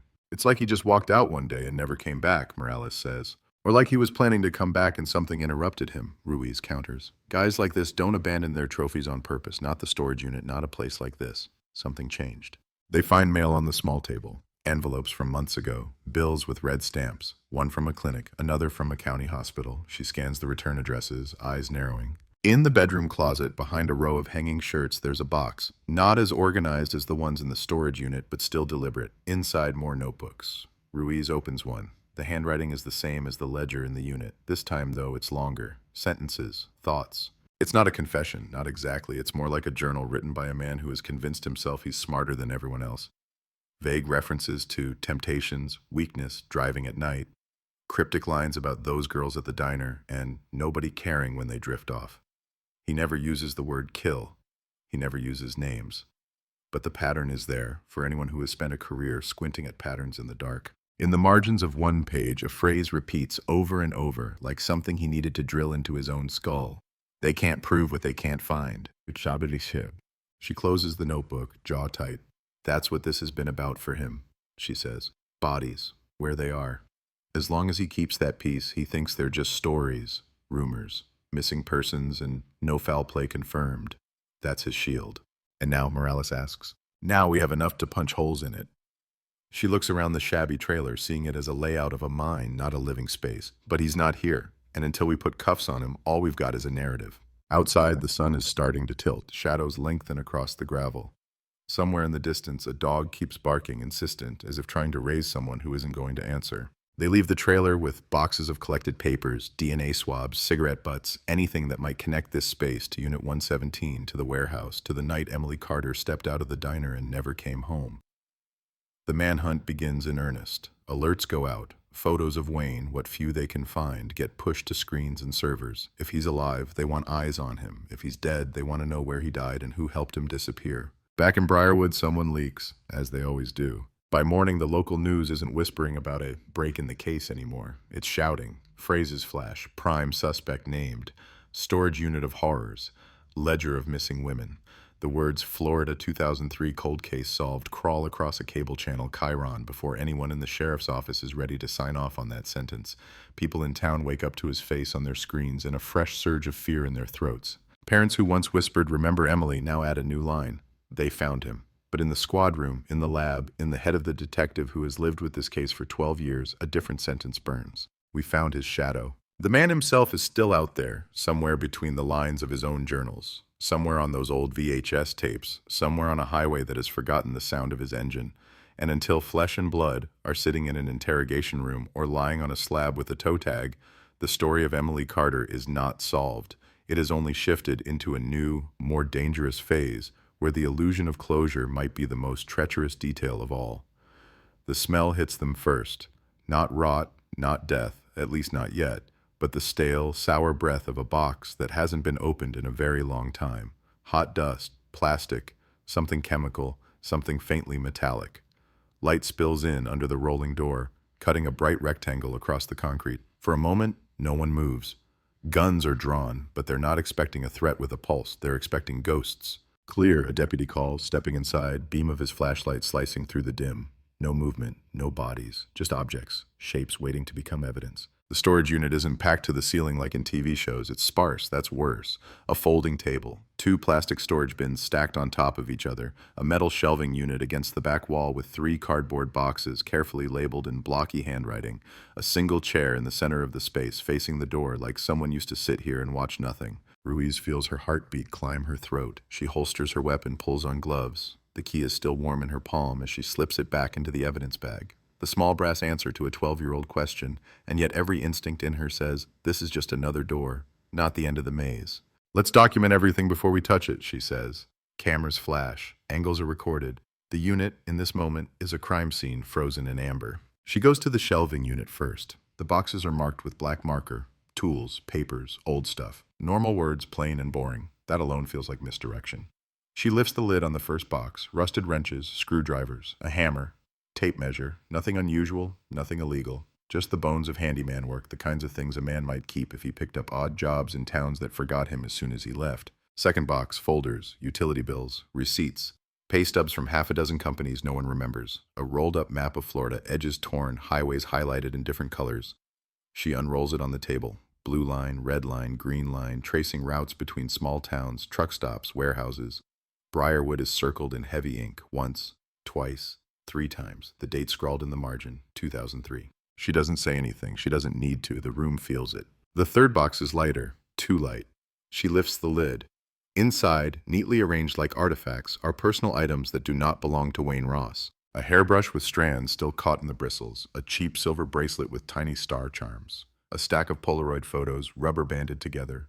A compact mirror cracked. A folded piece of fabric that was once bright, now dulled with time. Ruiz's breath shortens. "Bag everything," she orders, but her own hand is already hovering over the fabric, drawn and repelled at the same time. She peels it back, slow, careful. It unfurls with a soft whisper. It's a uniform, a diner apron. Her vision narrows for a second, the room recedes. She's no longer in a storage unit in a hot industrial park. She's back in 2003, standing at an evidence table, staring at that same apron laid out under fluorescent lights, the symbol of a girl who never made it home. Except this one is not the same. Slightly different stain pattern, the logo positioned a little higher, another apron, from the same place, the same life. But not the one they found in Emily's car. A duplicate, a twin, a second skin. "Could be from the same restaurant," Morales says, voice tight. "Doesn't mean it's hers." They both know how weak that sounds. The Polaroids sit in their rubber band, thick with implied horror. Ruiz doesn't pull them out. Not yet. Let the lab do it. Let them control the first viewing frame by frame under the cold eye of procedure. She's seen enough cases go sideways when detectives rush into images they can't unsee and forget to notice the edges, the accidents, the details that actually matter. But she does notice one thing. On the back of the top photo in hurried ink is a number. 030814, a date, a code, a sequence. The year could be 2003. It could be 2014. The mystery sits there, ink soaking into old paper, daring anyone to guess wrong. On the folding table, there's a cardboard box with no label. It's sealed with aging tape. She slices it open. Inside, she finds what looks, at first glance, like junk audio equipment. An old camcorder, cables, blank tapes, and cracked cases. The camcorder is heavy, outdated, the kind people used at family gatherings to record birthday cakes and Christmas trees. Someone has written on the side in permanent marker, "Do not erase." She feels a pulse of nausea. She's seen enough to know what men like Wayne sometimes record. "Get this to the lab. I want it processed first," she says. "Chain of custody intact. I don't want any argument later about mishandled media." Behind her, a deputy calls out from the corner near the floor.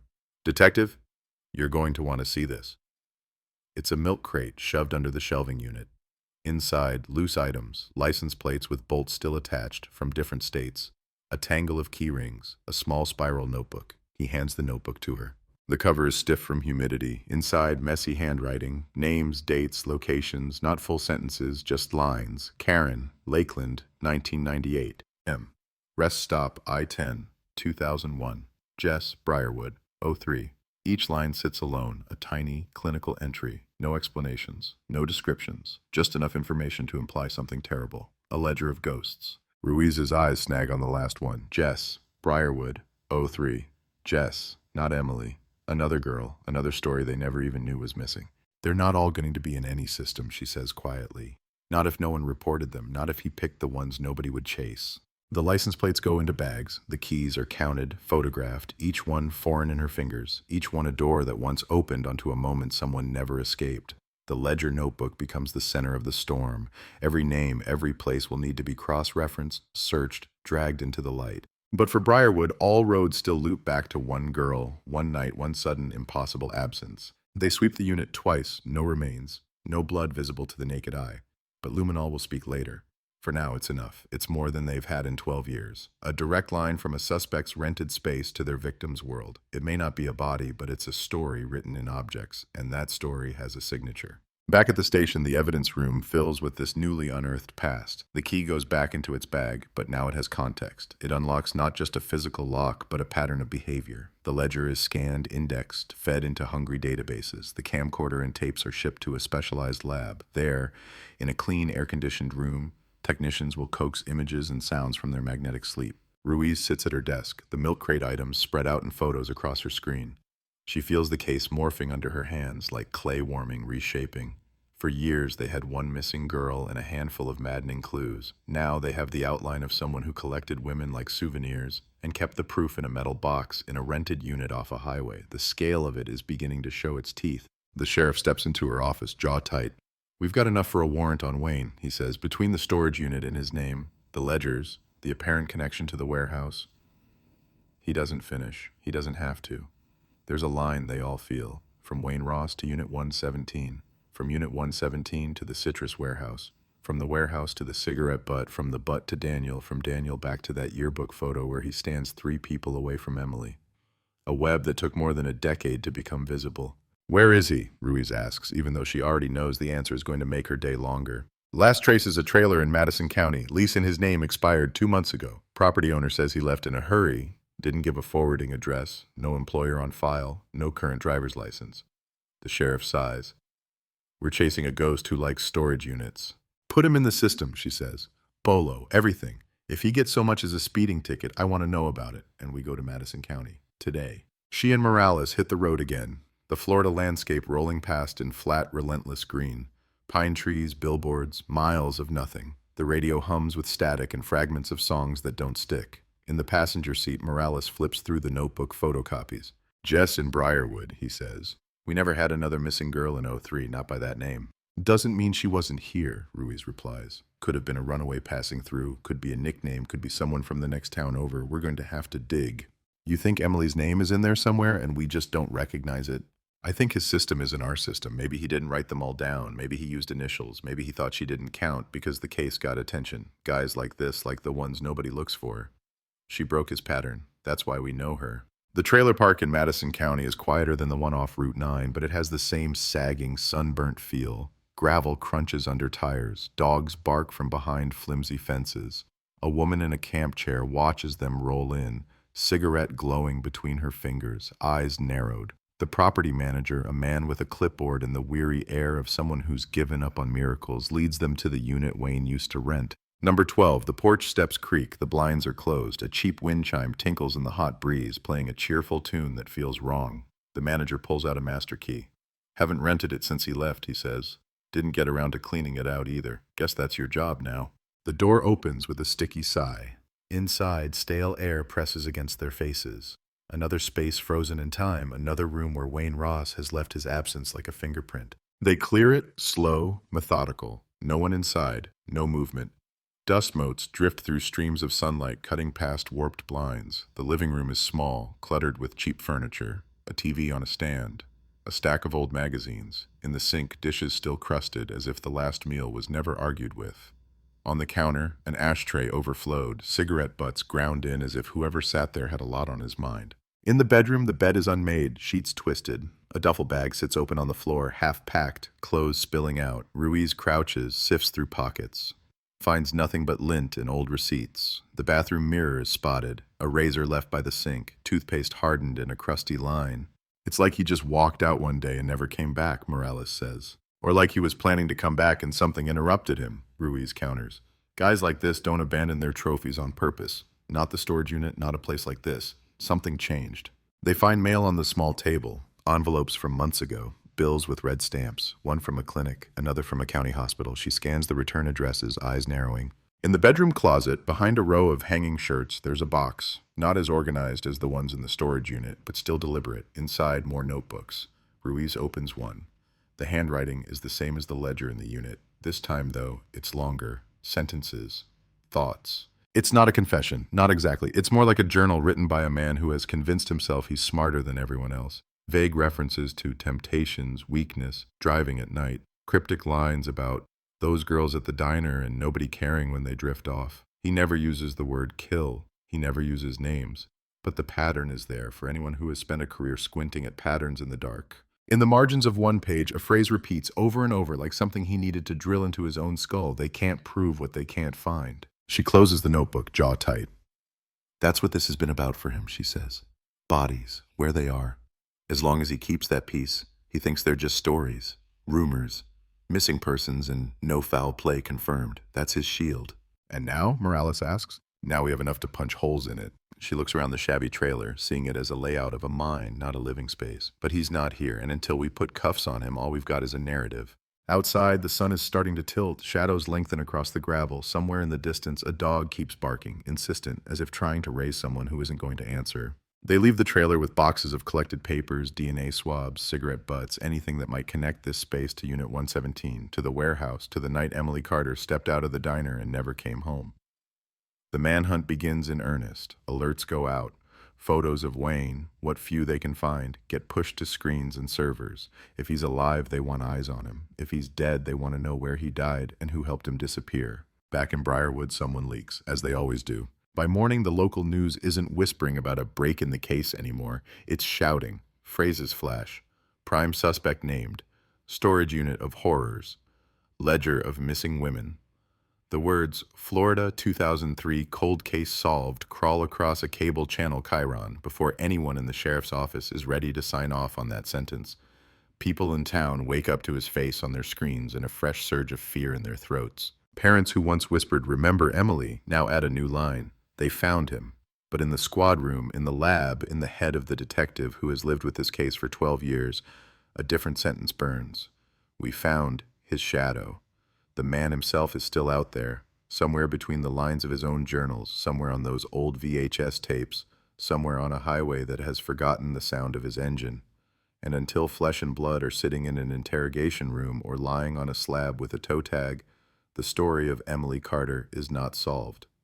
It has only shifted into a new, more dangerous phase, where the illusion of closure might be the most treacherous detail of all. By the time the first tape is ready to play, the storm outside the lab has rolled in heavy and low, thunder crawling along the clouds like something alive. Inside, the air is too cold, the lights too bright. The camcorder from Unit 117 sits gutted on a metal cart, its insides cannibalized so technicians can pull every frame, every hiss of audio from its aging guts. The VHS tapes, once just plastic rectangles in a dusty box, have become evidence with teeth. Ruiz stands behind the glass, arms crossed, fighting the urge to pace. Morales is next to her, jaw clenched, eyes fixed on the monitor. A tech in a white coat sits in front of the console, fingers dancing over keys, pausing, rewinding, capturing. This is the moment in other cases where people say, "Are you ready?" and the camera cuts to reactions. Here, no one asks. Ready stopped being an option the moment they rolled up that storage unit door. First tape's stabilized as much as it's going to be, the tech says into the intercom. Label was faded. All we could make out was 1 and maybe an L or J. Could be nothing. Could be initials, rolling. The screen fills with static, a gray blizzard, then snaps into an image. A room, bare and unremarkable. Walls blank, overhead light buzzing. Cheap motel, maybe. Somewhere generic enough to be nowhere. The frame jerks as whoever is holding the camera adjusts. Heavy breathing near the mic. The angle swings toward a door. It opens. A woman steps in. Early 20s. Nervous half smile. She's talking, but the audio is warped. Her words smeared into a low hum. She's carrying a bag like she's just come from a shift, or a bus, or a life she thinks she's only stepping away from for a minute. The camera lingers on her face too long. It feels like staring. Morales shifts, uncomfortable. "Do we know who she is?" he asks. "Not yet," the tech replies. "Facial recognition might get a hit if she's in any system. Running that next. This is just the first pass." The recording continues. The woman sits on the bed. The man behind the camera talks to her, his voice just a little too calm, just a little too rehearsed, as if he's played this scene in his head 1,000 times. They catch fragments through the distortion. "Don't worry. Just talking. You're fine." The camera zooms in and out, never steady, like a predator circling. Ruiz doesn't let herself blink too much. She's not looking for horror. She's looking for details. The pattern on the bedspread, the cheap landscape painting on the wall, the shallow scratch on the nightstand, anything that can be traced, anything that can be put on a map. The tape cuts out suddenly, mid-sentence, swallowed by static. The tech murmurs to himself, tries to coax more out of the damaged magnetic strip. No luck. Whatever happens next in that room is gone, or locked behind noise that might as well be concrete. "Next segment," he says, fingers flying. Different tape. Handwriting on the label said 003B. That's all we got. Static again, then pavement. Yellow lines rushing past. A dashboard lit by orange glow. The camera is sitting on the passenger seat this time, facing forward through the windshield. It's night. The wipers squeak against the glass. Through the blur, a sign appears for a familiar exit. Briarwood. Population small, dreams smaller. The car takes the exit. Something in Ruiz's chest tightens like a fist. She leans closer to the glass, knuckles whitening. Streetlights flicker on the screen. The camera's cheap lens washes them into hazy halos. The car passes the high school, the church, the baseball field with its rusting bleachers, ghostly under sodium lights. The microphone picks up the low thunk of tires over cracks in the road, the faint sound of a radio turned down, a talk show murmuring about storms offshore, about the heat. And then the frame catches it, the neon glow of the diner sign. The car slows, pulls into the lot. Parked vehicles appear in jittery grain shapes more than objects. The camera angle dips as the driver shifts. It settles with a view of the front door, the glass reflecting faint movement inside. Time code in the corner ticks forward in small, merciless numbers. 2056, 2057, 2058. "Wait," Morales breathes. "If that's real time, that's the night." The door opens. A figure steps out. The image is terrible. Grain piled on grain. Distance. Bad angle. The figure is small, ponytail a dark smudge, a bag slung over a shoulder. She pauses, adjusts something, maybe keys, maybe her strap, and then steps into the parking lot light, walking toward a line of cars that look like smudged blocks of shadow. "Freeze that," Ruiz says, voice low but sharp. The tech hits a key. The frame stops. He zooms. The pixels balloon into squares. The face is nothing but noise now. No features distinguishable. Just the outline of a girl under a buzzing lot light, caught in a single moment between nothing and nothing. "We'll get the raw to enhancement," the tech says. "They can clean some of this up, but with this resolution..." She nods. She knows. They're fighting both time and technology. But the time code in the corner is a witness that doesn't care about image quality. It scrolls. 2059, 2100. On the night Emily vanished, the last confirmed timestamp of her presence is her clock out at 9 p.m., recorded by the diner. Here, a camera in a predator's car shows a girl leaving at the same moment, walking under the same buzzing lights. Maybe it's her, maybe it isn't, but the overlap is a knife. On screen, the car's engine idles. The camera trembles slightly, probably from the vibrations. The girl moves between the rows. She disappears behind a larger vehicle. The view jars, as if the driver has shifted forward in his seat. The camera angle tilts. For a second, something moves in the lower right corner. An arm maybe, or just a smear of light, and then the frame erupts into jittering chaos as the camera is grabbed, knocked sideways. The last thing it records is a slice of sky and a sound, sharp and muffled, like a scream swallowed by a hand and a car door closing almost at the same time. Then black. The tech rewinds, plays it again, slows it down. Frame by frame, pixel by pixel, he pulls every ounce of image from the sequence, the girl's hair, the awkward swing in her gait, like she's tired from a long shift. The moment she dips out of sight behind that block of shadow, the jolt of movement, that sound. There's more on the tape, the tech says, but it's blank from here. Could be it was recorded over, could be damage, could be intentional. Ruiz can feel guilt trying to bloom, ridiculous and misplaced. If they'd accessed this 10 years ago, if storage units had been checked more aggressively, if. She crushes it down. Guilt doesn't solve cases, work does. Any way to pull license plates from the other cars? Morales asks, clinging to something practical, something he can grab. We'll try, the tech answers. But this isn't CSI. We can't zoom in on a reflection in a raindrop and read a VIN. They move through more tapes. Each one another window into someone's orchestrated private hell. A rest stop at night, a roadside motel, a dark stretch of gravel near woods. Different women, different faces, some crying, some trying to smile, some clearly intoxicated. All of them in rooms or cars or spaces where the man behind the camera controls everything. His voice, warped by age and cheap recording, is a constant thread, smooth and patient, always reassuring right before the cutouts. The Polaroids, when they finally lay them out under controlled conditions, are worse. Frozen flashes of faces, sometimes smiling, sometimes terrified, sometimes turned away. Backgrounds change, a gas station bathroom, a field, a dingy apartment wall with peeling wallpaper. On the backs, more of those cryptic notations. H, 99, Tina, 01, B, 03. Some match the ledger, some don't. Facial recognition starts to ping. One woman matches a missing person from Lakeland reported in 1998. Another aligns with a runaway who vanished from Tallahassee in 2001. Both cases had languished in dusty file cabinets, dismissed as girls who probably took off. Now their faces stare back under lab lights, timestamps that say they didn't just run. Letters go out, phone calls are made. Other departments answer, voices tightening as they realize a cold wind from Briarwood is now blowing through their own histories. What looked like isolated tragedies, open questions, and no leads suddenly feels like nodes on a line drawn by one man's routes and one man's habits. The news catches up fast and messy.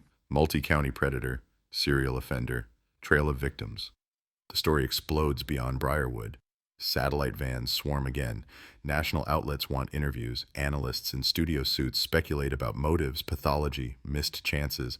They throw out phrases like systemic failure and jurisdictional gaps, building narratives with the benefit of hindsight and none of the sleepless nights. The name Emily is back on millions of lips. For the Carter family, every update feels like swallowing broken glass. There is a sick kind of validation in knowing the world sees their daughter as more than a file number now, as part of something bigger.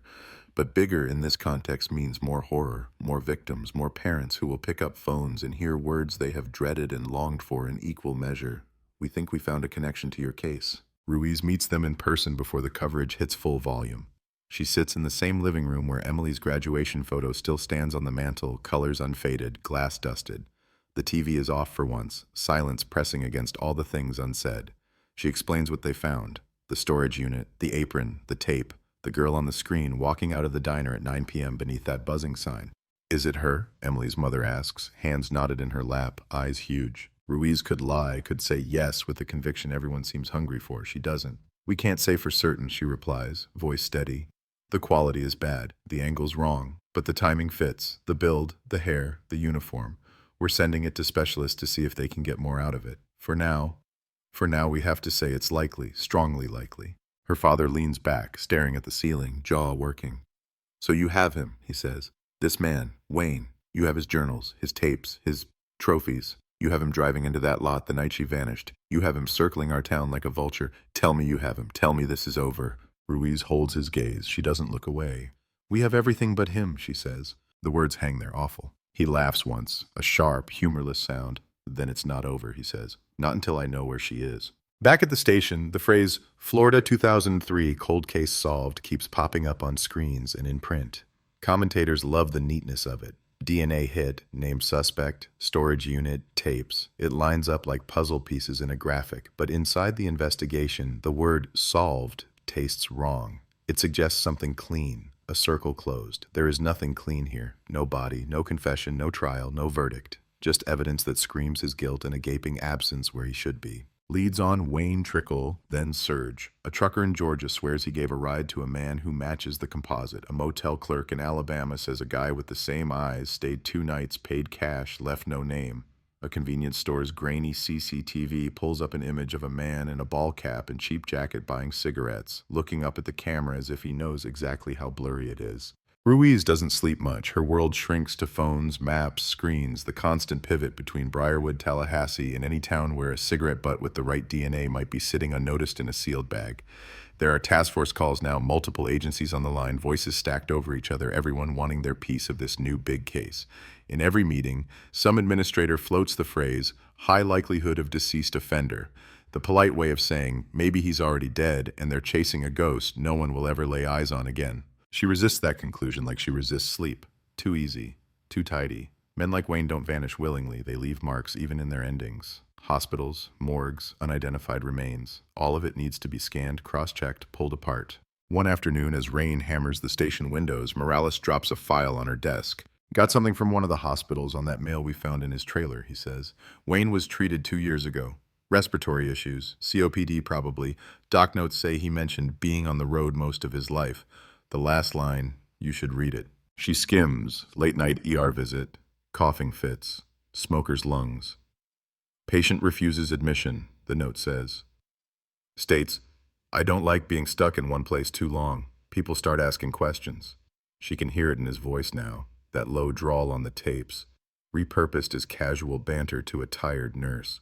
Any follow-up, she asks. None, Morales replies, but there's an attached note from billing a year later. Account closed, forwarding address failed, no record after that. He waits, then adds, if he's dead, you know what that means for us. No trial, no cross-exam, no chance to squeeze coordinates out of him. I know what it doesn't mean, she says. It doesn't mean we stop. We still have tapes we haven't fully cracked.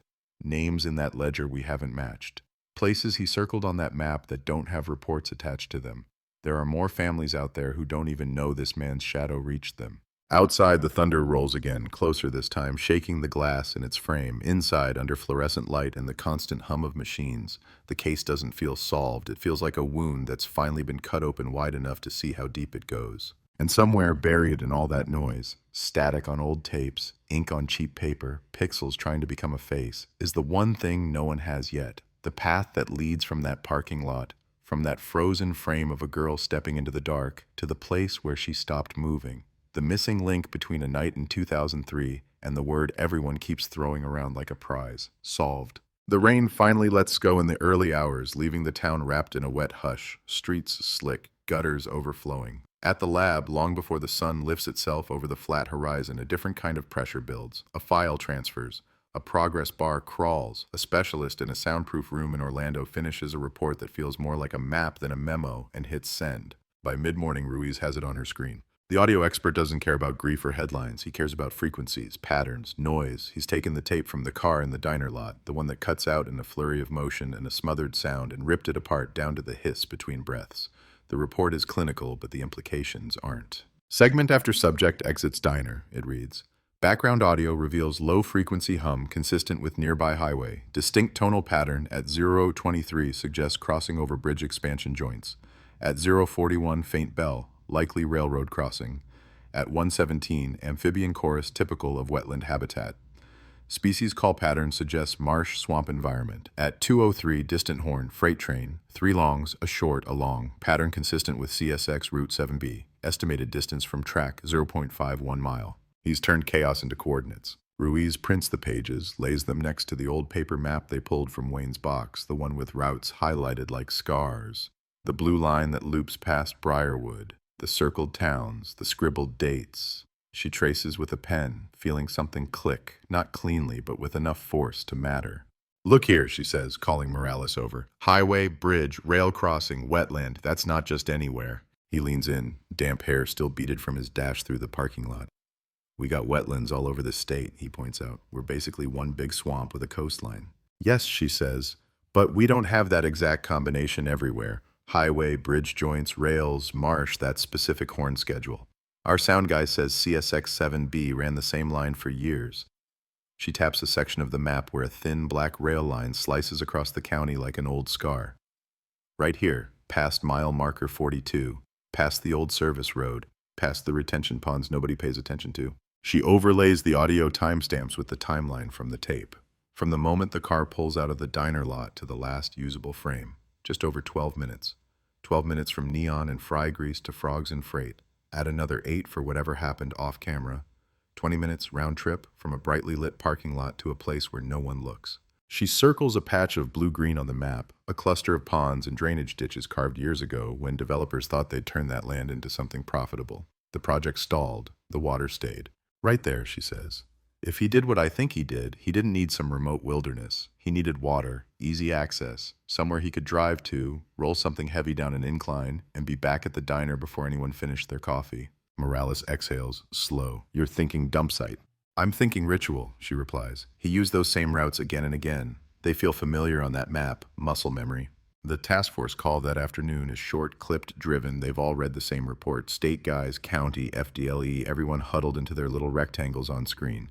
Someone from CSX confirms the horn pattern. Yes, Route 7B used that signal in that corridor in 2003. Yes, trains passed around that time of night. Yes, there's a low bridge at mile marker 42. Yes, there are wetlands nearby. No, they've never been formally searched as part of any major investigation. We pull aerials, Ruiz says. Historical, before and after 2003 if we can get them.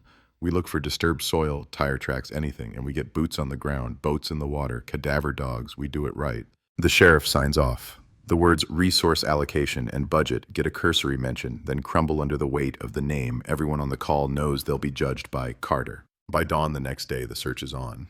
The area near mile marker 42 is the kind of place most people never see up close, even if they speed past it every week. Scrub brush, palmetto, thin pines, low, stagnant water held in by berms and concrete culverts dotted with algae and trash. Mosquitoes whine like a living cloud. The air carries the sour smell of old runoff and baking mud. Boats slide into the murky ponds. Divers in black suits, faces hidden behind masks, drop beneath the surface into brown nothing. On the banks, searchers move in lines, boots sucking at the wet ground, poles probing, flags marking anything that doesn't look like it belongs. Cadaver dogs, tongues lolling in the heat, sweep in slow arcs, handlers watching every twitch, every scent lock. Their line passes near a culvert that drains under the highway, a dark mouth rimmed with weeds. One dog pauses, nose flaring, tail stiff. A low whine escapes its throat. Hit! The handler calls out. We got interest here. Ruiz is there in seconds, heart climbing, adrenaline spiking, and then forcibly pushed down. This isn't TV. A dog's alert means something, not everything. Still, the culvert pulls at her. It's the perfect shape for secrets, deep, out of sight, fed by water that rises and falls with storms, shifting silt over whatever lies beneath. They brace ropes, anchor them. A diver volunteers. He wriggles into the narrow pipe, the water swallowing him. For long minutes, all they hear is the muffle of his movements and the drip of runoff. Then his voice crackles over the comms, tinny but clear. I got something, feels like fabric, maybe more. They widen the opening, careful, methodical hands in thick gloves reach in, pulling mud, weeds, plastic bags, beer cans. And then slowly something else emerges, pale and wrong against the dark water. Bone? Not a whole skeleton, not the neat horror of a full set. Fragments, a femur section, part of a pelvis, scraps of cloth clinging, color long gone, threads turned to mush, no wallet, no ID, no face. The scene freezes for a beat. Even the mosquitoes feel distant. Lock it down, Ruiz says, voice flat to keep it from cracking. No one says a word outside this perimeter, not until we know. The remains go into bags, labeled, sealed, carried like fragile glass. The culvert is treated like a fresh crime scene, even though everything in it is older than some of the deputies on site. More fragments follow. Teeth, a scrap of shoe sole, the outline of a zipper fused with muck. Each piece is a question mark. In the days that follow, the lab becomes a place where time is rebuilt bone by bone. Forensic anthropologists clean, catalog, compare. The bones are female. Adult. Height estimated in the range Emily would have reached, but that range is wide, not precise. The water, the years, the constant grinding of sediment have erased sharp edges, blurred details. It could be her. It could be Jess, the unnamed Briarwood ghost scribbled in Wayne's ledger. It could be someone no one has ever looked for. DNA becomes the only voice that matters. They sample the bone marrow that remains. They run it carefully, cautiously, willing the degraded strands to hold one more secret. They compare it to the samples on file from the Carter family, taken so long ago that the forms were still filled out on paper, not tablets. The system churns. Hours tick, machines hum. Ruiz doesn't pace this time. She sits in a chair outside the lab, coffee cooling untouched beside her, watching the closed door like it might open onto something other than a scientist with answers half-formed. Morales sits across from her, foot bouncing, thumb drumming on his knee, the steady tick of nerves. If it's not her, he says quietly, we're tracking one more victim, one more family who doesn't know they're part of this yet. If it is her, Ruiz replies, we're about to tell parents we found their daughter in a drainage pipe 16 miles from home. He doesn't answer. There's nothing to say that doesn't sound like a lie. The door opens with a soft click. The lead analyst steps out, glasses sliding down her nose, expression professional, guarded. She holds a thin sheet of printed results. Preliminary, she says, because they're all trained to say that.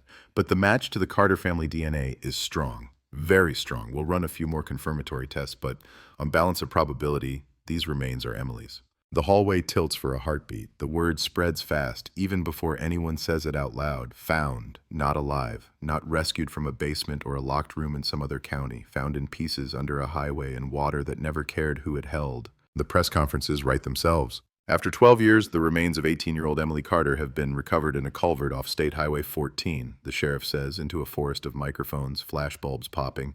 DNA testing indicates a high likelihood of identification. Our thoughts are with the family. This department never stopped looking, and now, at last, we can bring her home. The word home feels like a lie, but the cameras eat it up. On the news, the lower third shouts it in all caps. Florida 2003 cold case solved. Experts nod along, talking about closure, about the power of modern forensic science, about persistence paying off. They show a split screen, a smiling school photo on one side, footage of the culvert and men in hazmat suits on the other. They call it a breakthrough. In the Carter house, the atmosphere is nothing like breakthrough. Emily's mother sits on the edge of the couch, hands wrapped around a tissue she hasn't used, eyes dry in a way that makes Ruiz more nervous than tears ever could. Her father stands by the window, blinds half open, watching neighbors pretend not to look as news vans idle at the end of the street. So that's it, he says, voice rough. You found her, you found bones, you put her name on them, and that's supposed to be, what, comfort? It means we can lay her to rest, Ruiz answers carefully. It means you don't have to wonder if she's out there somewhere, needing help. It means you don't have to feel guilty anymore, he cuts in sharp. You can say you did your job, you brought something back, you can put a stamp on it, solved. The word lands like a slap. Ruiz doesn't flinch. It doesn't feel solved to me, she says. We still don't have him. We still don't have a confession. We still don't know every detail of what he did to her. We still don't know who Jess was, or how many others never made it into that ledger. This isn't the end of the investigation. It's a piece, an important one, but it's not everything. His shoulders sag, some of the fury burns off, leaving only exhaustion. What did your report say, he asks. Cause of death. She hesitates. The truth is another kind of knife. The bones are too degraded for a definitive cause, she admits. No obvious bullet holes, no sharp force trauma they can see. In water like that for that long, a lot is lost, but they found bruising patterns on the remaining tissue that suggest restraint. Possible ligature marks on one of the vertebrae. They can't say murder on paper. They can say suspicious circumstances consistent with homicide. Legally, she trails off. Legally, he finishes for her. You still don't have a murder. She nods once. Not the kind a defense attorney can't chew holes in, no. Not yet. Outside, someone's phone buzzes with a news alert about the discovery. On a channel somewhere, a host leans toward the camera and talks about justice finally being done. In the living room, justice feels like a word from another language. Back at the station, the remains shift the case's weight, but not its core. Now they have a body. Now the ledger entry that never existed for Emily looks more like an omission than an oversight. Wayne's pattern, as visible as it is, doesn't include her name in his trophy book. That bothers Ruiz. It means he thought of her differently. Maybe because the town refused to forget her. Maybe because he made a mistake that night and has been trying to erase it from his own record ever since. They send the culvert data back to the audio expert. He overlays the frequencies from the tape with the ambient recordings taken during the search. They match almost perfectly. The frogs, the hum, the echo of vehicles overhead, the same acoustic fingerprint stamped on both 2003 and the day divers pulled bone from the pipe.